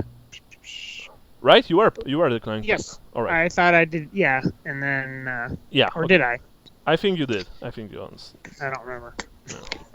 All right. Let's roll the tape. All right. Parry. So theoretically, I get plus 10% with the with the parrying weapon. Yes, because it's. I failed. Shit! It's a botch. All right, I'll use my luck, my singular luck point. All right, use the to reroll. The only one. Yeah, good thing that you've left it. Still fail, but yeah, no, you've passed. Oh, okay. 50 plus 10. Yep. You've barely managed to block the creature's blow. It's horrible. It's essentially as if a giant would slap you. That said, you managed to stay alive for just a few seconds more. After that, we have you. Okay. I will get into parrying stance and shoot a magic dart up his butt. All right. You are, spinning your quarterstaff in front of you to try and parry, and you also channel the power of Gur and unleash the brown wind. 2 dice. 2 dice. Yeah. Wait a second. Nice. Roll d100 to see where you struck the beast. Head, because you don't reverse in magic. Roll damage. Okay. Come on, big money. Oh, you suck. 6 points. 6. But Doesn't head damage do extra? At least? Yes, but it has to pass first. And you saw with horror that the magic dissipated over this creature's armored head. Because only this creature really has any kind of like solid armor. You know, it has scraps of mail and a helmet which practically completely covers its disfigured head. The power of Gur simply dissipated over its head. Snorri, you're up. Okay, is there anybody for me to attack yet? We can or am I still waiting? We can say that you're close enough to aid Dieter, but in that case, no one else will be close enough to do so. If you wish. You want to be close enough to attack the Bestigor?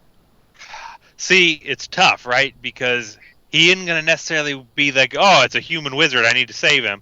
On the other hand, he is a dwarf, and killing the biggest, baddest thing would be a good idea. So, yes. He's also not a slayer, so you don't have a death wish like that. No, but killing the biggest, baddest thing is the slayer, or not the slayer, it's a dwarf thing, right? Like, you know, I mean, he wants to...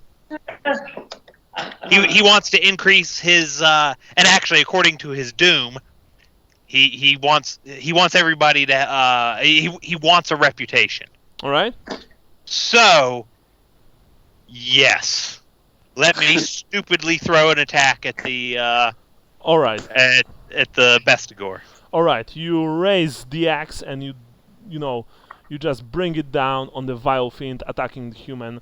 You've managed to strike it right in the leg, or do you? Because the creature is inhumanly fast and it tries to parry with one of its axes. It failed. Roll 2d10 and choose higher number. I'll take the 9. 16. That was a plus. Yeah, sorry, I thought I had it on separate. 9 plus strength bonus of 4 would be 13. 13. All right. You've managed to open a huge gash on the creature's leg. Parts of its filthy, disgusting fur and rusty chainmail flew everywhere. It brayed in pain and fury and calls its brethren to aid it and to smash the puny invaders of the wild places. And the rest of the herd answers its call. The creatures charge towards you. Does Devin get a chance first? Oh yeah, Devin is first. Thank you. Devin actually shouts something and makes a counter charge towards one of the creatures. And he spurns his horse and rides out. And he strikes the gore. The gore will try and block. It failed completely. Devin Devin and his horse actually. The horse, I don't think that it really did anything. Shit, sorry. Yeah, there it is. By the way, guys, how much time do we have left?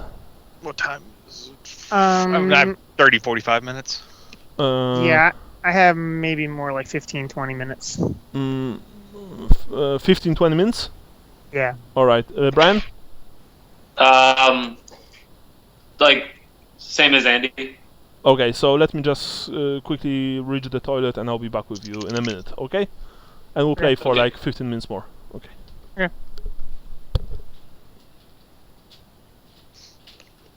I might as well try that myself. I honestly can't believe he hit I can't believe Snorri hit the did so well against the Bestigor. Yeah, if we have an option, I'm gonna go in and try and help you. Well, I suspect what's gonna happen is we're all about to be overwhelmed, and that's part of why I was wanting to go ahead and get hope that I could go ahead and put some attacks on him before the combat separates everything. With the previous guys, I had enough armor going where I was going to try to break off from combat and help Leopold when he lost his sword. Like, even though like the two little mutants would have gotten, attack of opportunity, I don't think it would have gone through.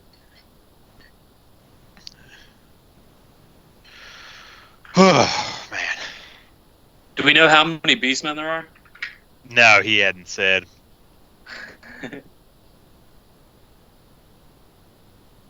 I mean, beastmen are pretty, nasty. So I'm betting. I can't imagine he's going to give us a Bestigor plus lots of beastmen.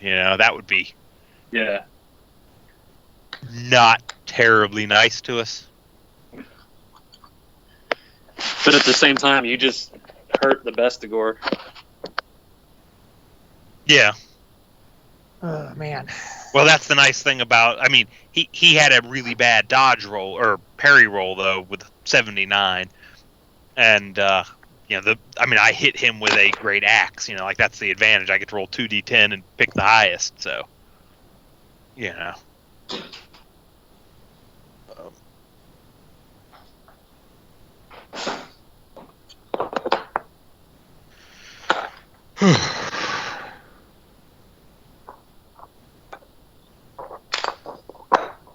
Yeah, thankfully the zombie cavalry I'm working on, I need to have them done by this coming weekend because that's that event that I sent you to, or sent you the invitation for up here is next weekend. So, they're going to the owner of that. I got to get these to him. So. Oh, okay.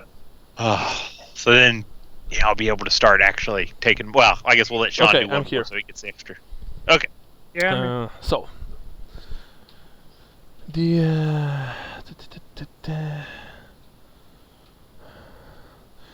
you saw that Devin slashed one of the creatures. Actually, his horse managed to hit one of the creatures hard with its front hooves, and now the man himself slashes his sword. But unfortunately this blow is blocked by the creature's shield. Now it's their turn, I believe. So okay, there were how many were there? It was 6 total, so 5 regular beastmen. 5 regular beastmen. Alright, okay, so Dieter already has his, so all of you are charged by a single beastman. Except for Devin, who's already fighting with his, so I'm going to do him first. The beastman just unleashes the fury, and for some reason, fucking thing doesn't roll. But you see that fortunately, Devin is able to stay in the saddle for now. Vrentar, one of the beasts charges you. You've blocked its strike with your hammers. Now, Snorri, first of all, you need to roll me a willpower check. Okay. Hold on. Let me check. I think you might have something for that. Hold on. That's just okay. That's just magic. Mm-hmm.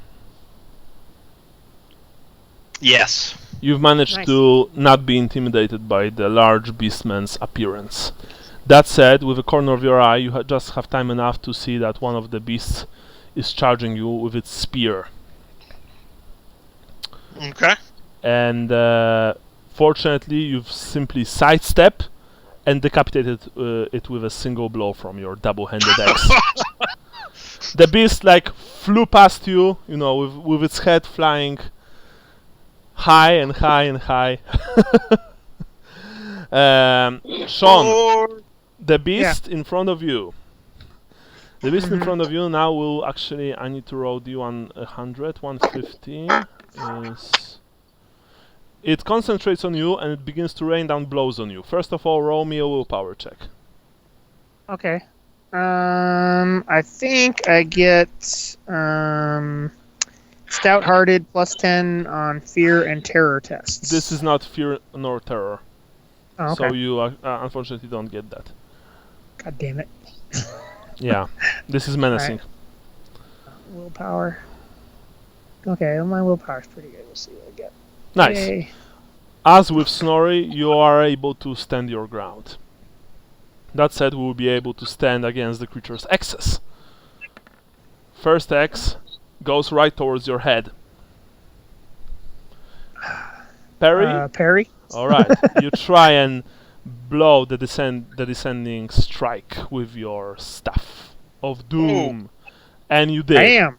The other axe manages to go toward your leg because that was the old strike the head and then the leg trick. So he has a weapon skill that lets a 70 hit? Yes. Wow. Okay. It actually it's his total 70 weapon skill. You can dodge. Okay. That's all I have left if I've already parried. We'll try to dodge on half agility. Agility, there it is. Come on, 25 or less. Nope. Does anyone want to spend luck for him? Because we are getting closer to the end. I'm all out. Yeah. Yeah, I'm out. Devin, I don't think that Devin... I have 2 luck left. You can have one of them. Okay. Yeah, Devin doesn't even have one. So Big money, big money. Nah. Nope. Fortunately, these are only normal weapons, so they don't have any nasty things. That said, this thing is quite nasty in of itself. Mm-hmm.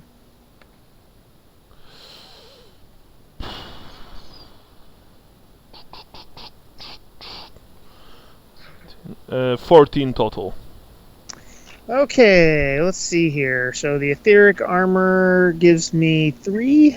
Yeah, and your toughness. My toughness is 4, so 7. So so 7 gets through. So that would be a minus. 6 go through.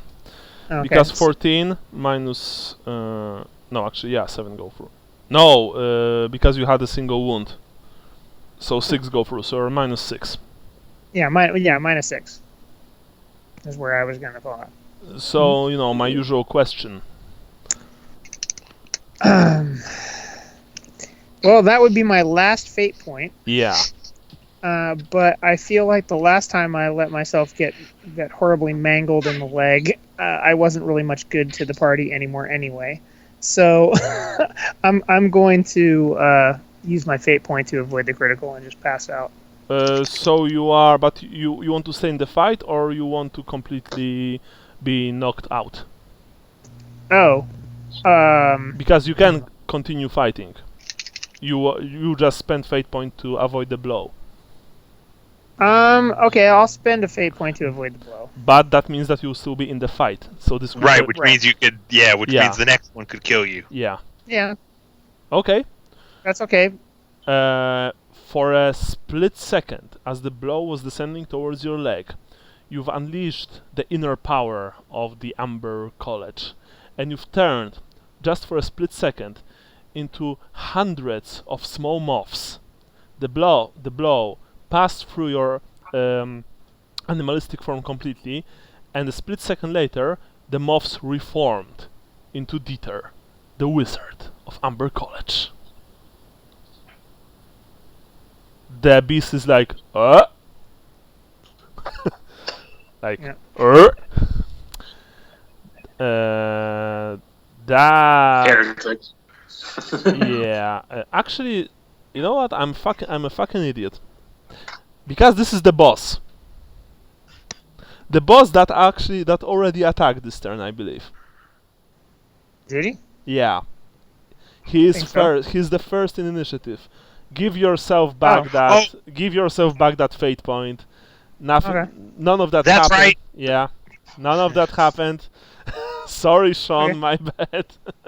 Okay. Sorry, limited time. We just wasted a whole bunch of it with unnecessary combat. Yeah. That's okay.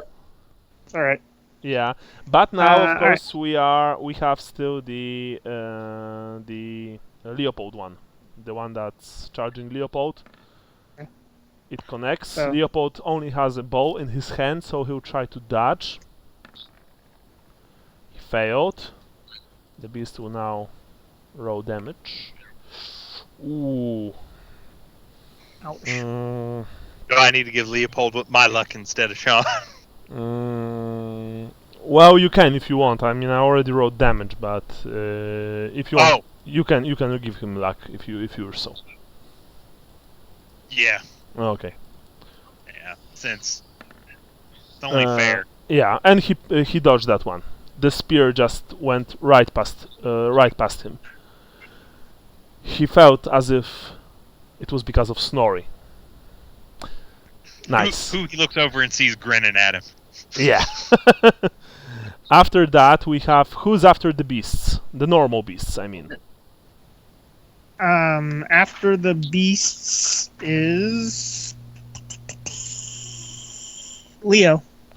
Right. So he drops the bow and takes out shield and sword, and that's all because he doesn't have a quick draw. After Leo, I believe is Vrentar. I believe so. Vrentar, you have a single beastkin in front of you. Casting Blessing of Sigmar is a half action. I could still make an attack after that, right? Yeah. Okay. Oh, by the way, I think Sigmar. actually, you know what, Brian? It would be only fair because I forgot that you were stunned, so the creature would actually have to strike you automatically. Let's not reverse that, but let's just say that you can't do anything this turn. I think it will be only fair. I forgot. Yeah. Well, me too. So nothing to it. Right. After that, we have new turn, I believe, because everyone was already did their stuff.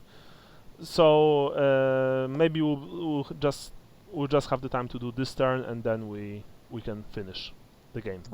Okay. The beast, the beastman himself, Dieter. Now it's his turn, so now he's going to try and do the previous stuff.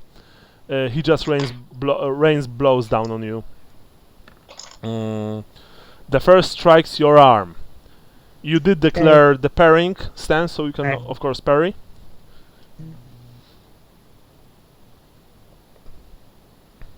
Nope. Nope, unfortunately. So I'm going to roll this. No, it's a much better roll for you. Only 10. That's to the arm? Yeah. Okay, so 3 get through, so that would be a -2. Okay.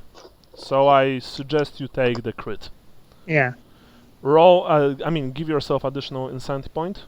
How many do you have left? I think this is 6, but since I have strong-minded, I can go to 8 before I get insanity. Now I'm going to roll on the table. 1. Nothing happens. It was 1.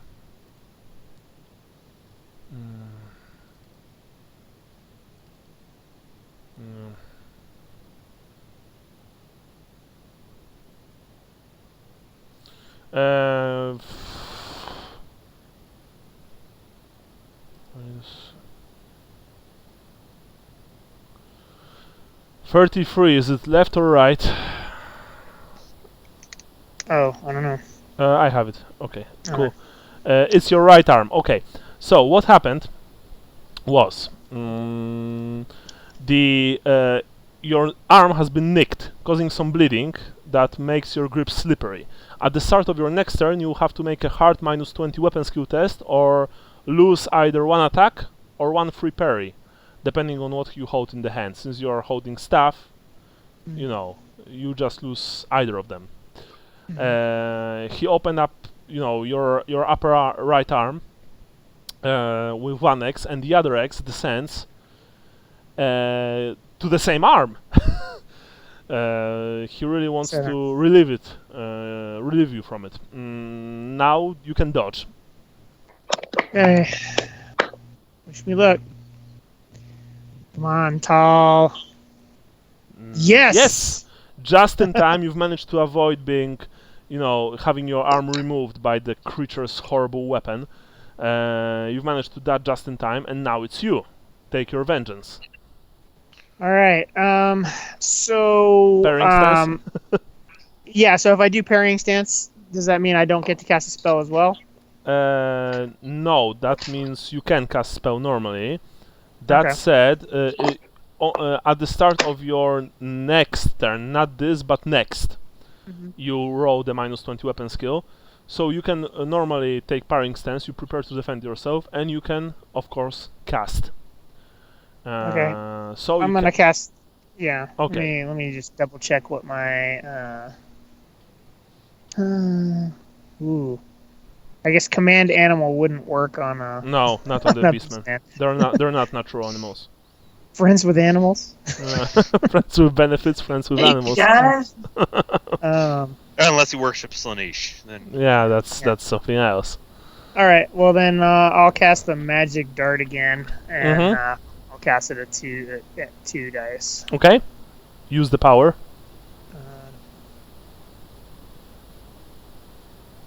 Nice. Zinks.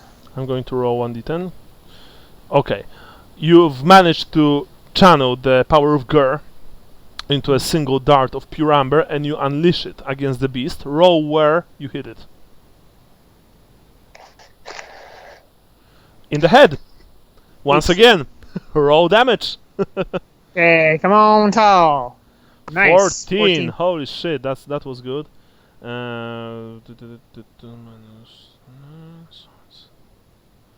Wow, this he felt. You essentially blew out. I mean, completely destroyed one side of his horrible helmet. Cut away one of its horns, and just shred one side of his mangy, deformed head. The beast roared in pain. It's almost blind with fury, but it's still standing, unfortunately. But now it's Snorri. And I'm going to attack him. Right, so you ignore the beast that charged you, and you remember I already killed the beast that charged me. Oh, yeah. Because he botched. Yeah, you've decapitated it. Yeah. Alright, So you raise your axe, and you just bring it down on the vile thing. And I use my last luck. And use your last luck. And once again, you've almost lost the grip on your axe. Unfortunately, this meant that the beast was able to just block your strike with its twin axes. Sorry to say that. Now it's Devin. First the horse. The horse botched. Uh-oh. Is it like one of those spaghetti westerns where the horse falls on its face? No, I mean it's okay, we shall see.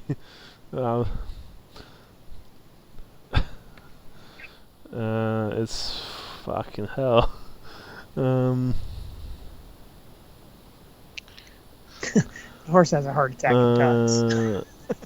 The horse unleashes the brown wind, causing all of the beastmen to smell the great smell and rush towards him. And what happened was that the horse stepped badly on the ground, and one of its hooves sank into the mire.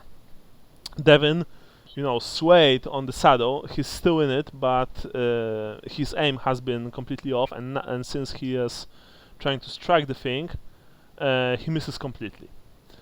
Meanwhile, the beastman in question has a better aim at him.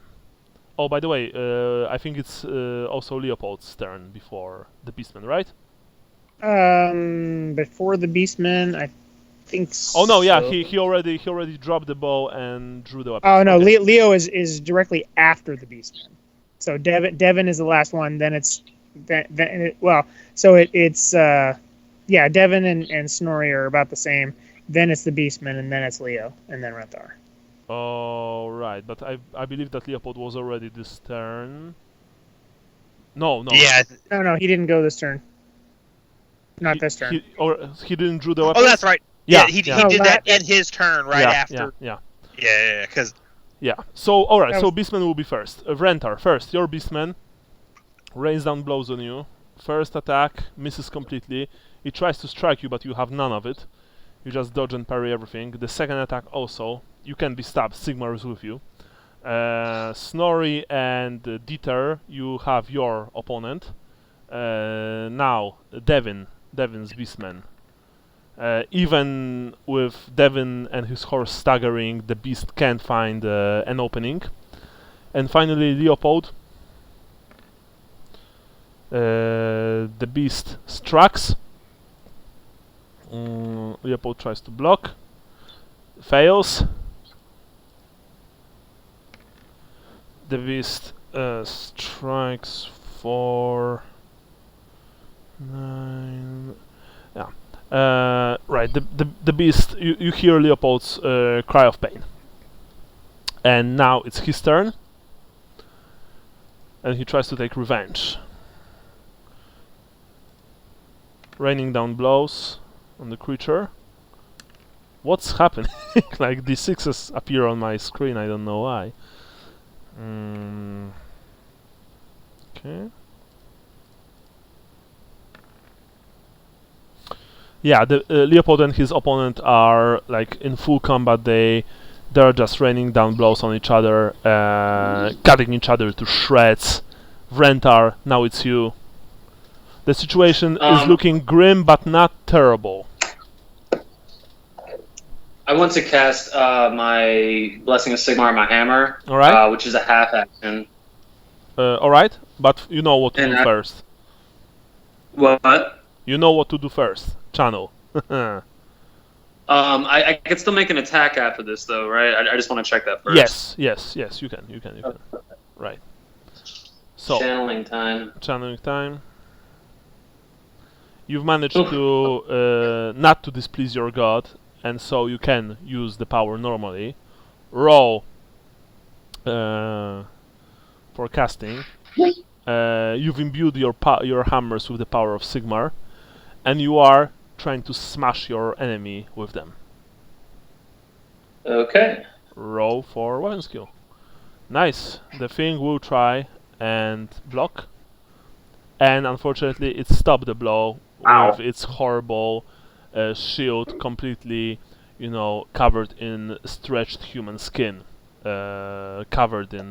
which in turn is covered in some foul, bloody runes. Now, this is it for today, since Sean needs to go. Next time we'll continue, and hopefully, maybe Jason will be able to join us. An stallion Diestro runs out of the forest. As funny as that sounds, yes, that's probably going to look like that. Because, that's the beauty of introducing new characters in campaigns like that. Sometimes you just need to find any way to do that. So either that, or if you manage to defeat the Beastman, maybe you'll find him, tied up in the forest. Tied to a tree. Yeah, completely naked and without any gear. Okay, so to speed things up, everyone gets 100 points today. So buy yourself something nice and shiny for your characters for our next game. Does Jason get the 50? Jason gets 50. Yeah, I think that's fair. Actually, he only gets 75% of 50, right? Because it'd be a new character or not? Technically, yes. Yes, he. Yeah. As funny as that sounds, Andy is right. Jason doesn't yet have a character. Okay. That's payback for all the times he made fun of Lukas. Yeah. So no, I'm as he gets 75% of 100, honestly. Oh, of 100? Or of 100 or 50? Well, you guys get 100 for the game, and but he's not here. Okay, let's make it 75% of 50. Yeah. Okay, so that would be 37. Yeah, I can't give too much points to people who are not playing, as I understand why, but that I think that wouldn't be fair. So we round up or down? Always wind down in Warhammer. Okay, 37. 37. So he gets 37. That's still not bad. Okay, guys. So my question is, we have the calendar here. What about 2nd of February? Let me look. I have 8 PDFs opened currently. My God, this is madness. I'm a complete madman. Looks like I'm free on the 2nd. Cool. So that should work for me. The rest of you guys? I think so. Think I'm good. Okay. So, for now, the 2nd stands. Hopefully Jason will be able to play with us, but how it is. Show must go on, so if he won't, then, well, his Diestro will be just making his way through the through the undergrowth. But I'll speak with him. I'll tell him I'm going to create the event. So let's hope that it works for everyone. Okay, guys. Thank you. Oh, and by the way, Snorri, you have the magical item. I did. Yes. All right. Okay. Cool. Yeah. Yeah. I did the funny funny dwarf, right? Yeah, okay. All right, so see you next time, All right. and All right. take care, guys. Bye. Thanks, guys. Cool, good game. See you. Yeah. Bye.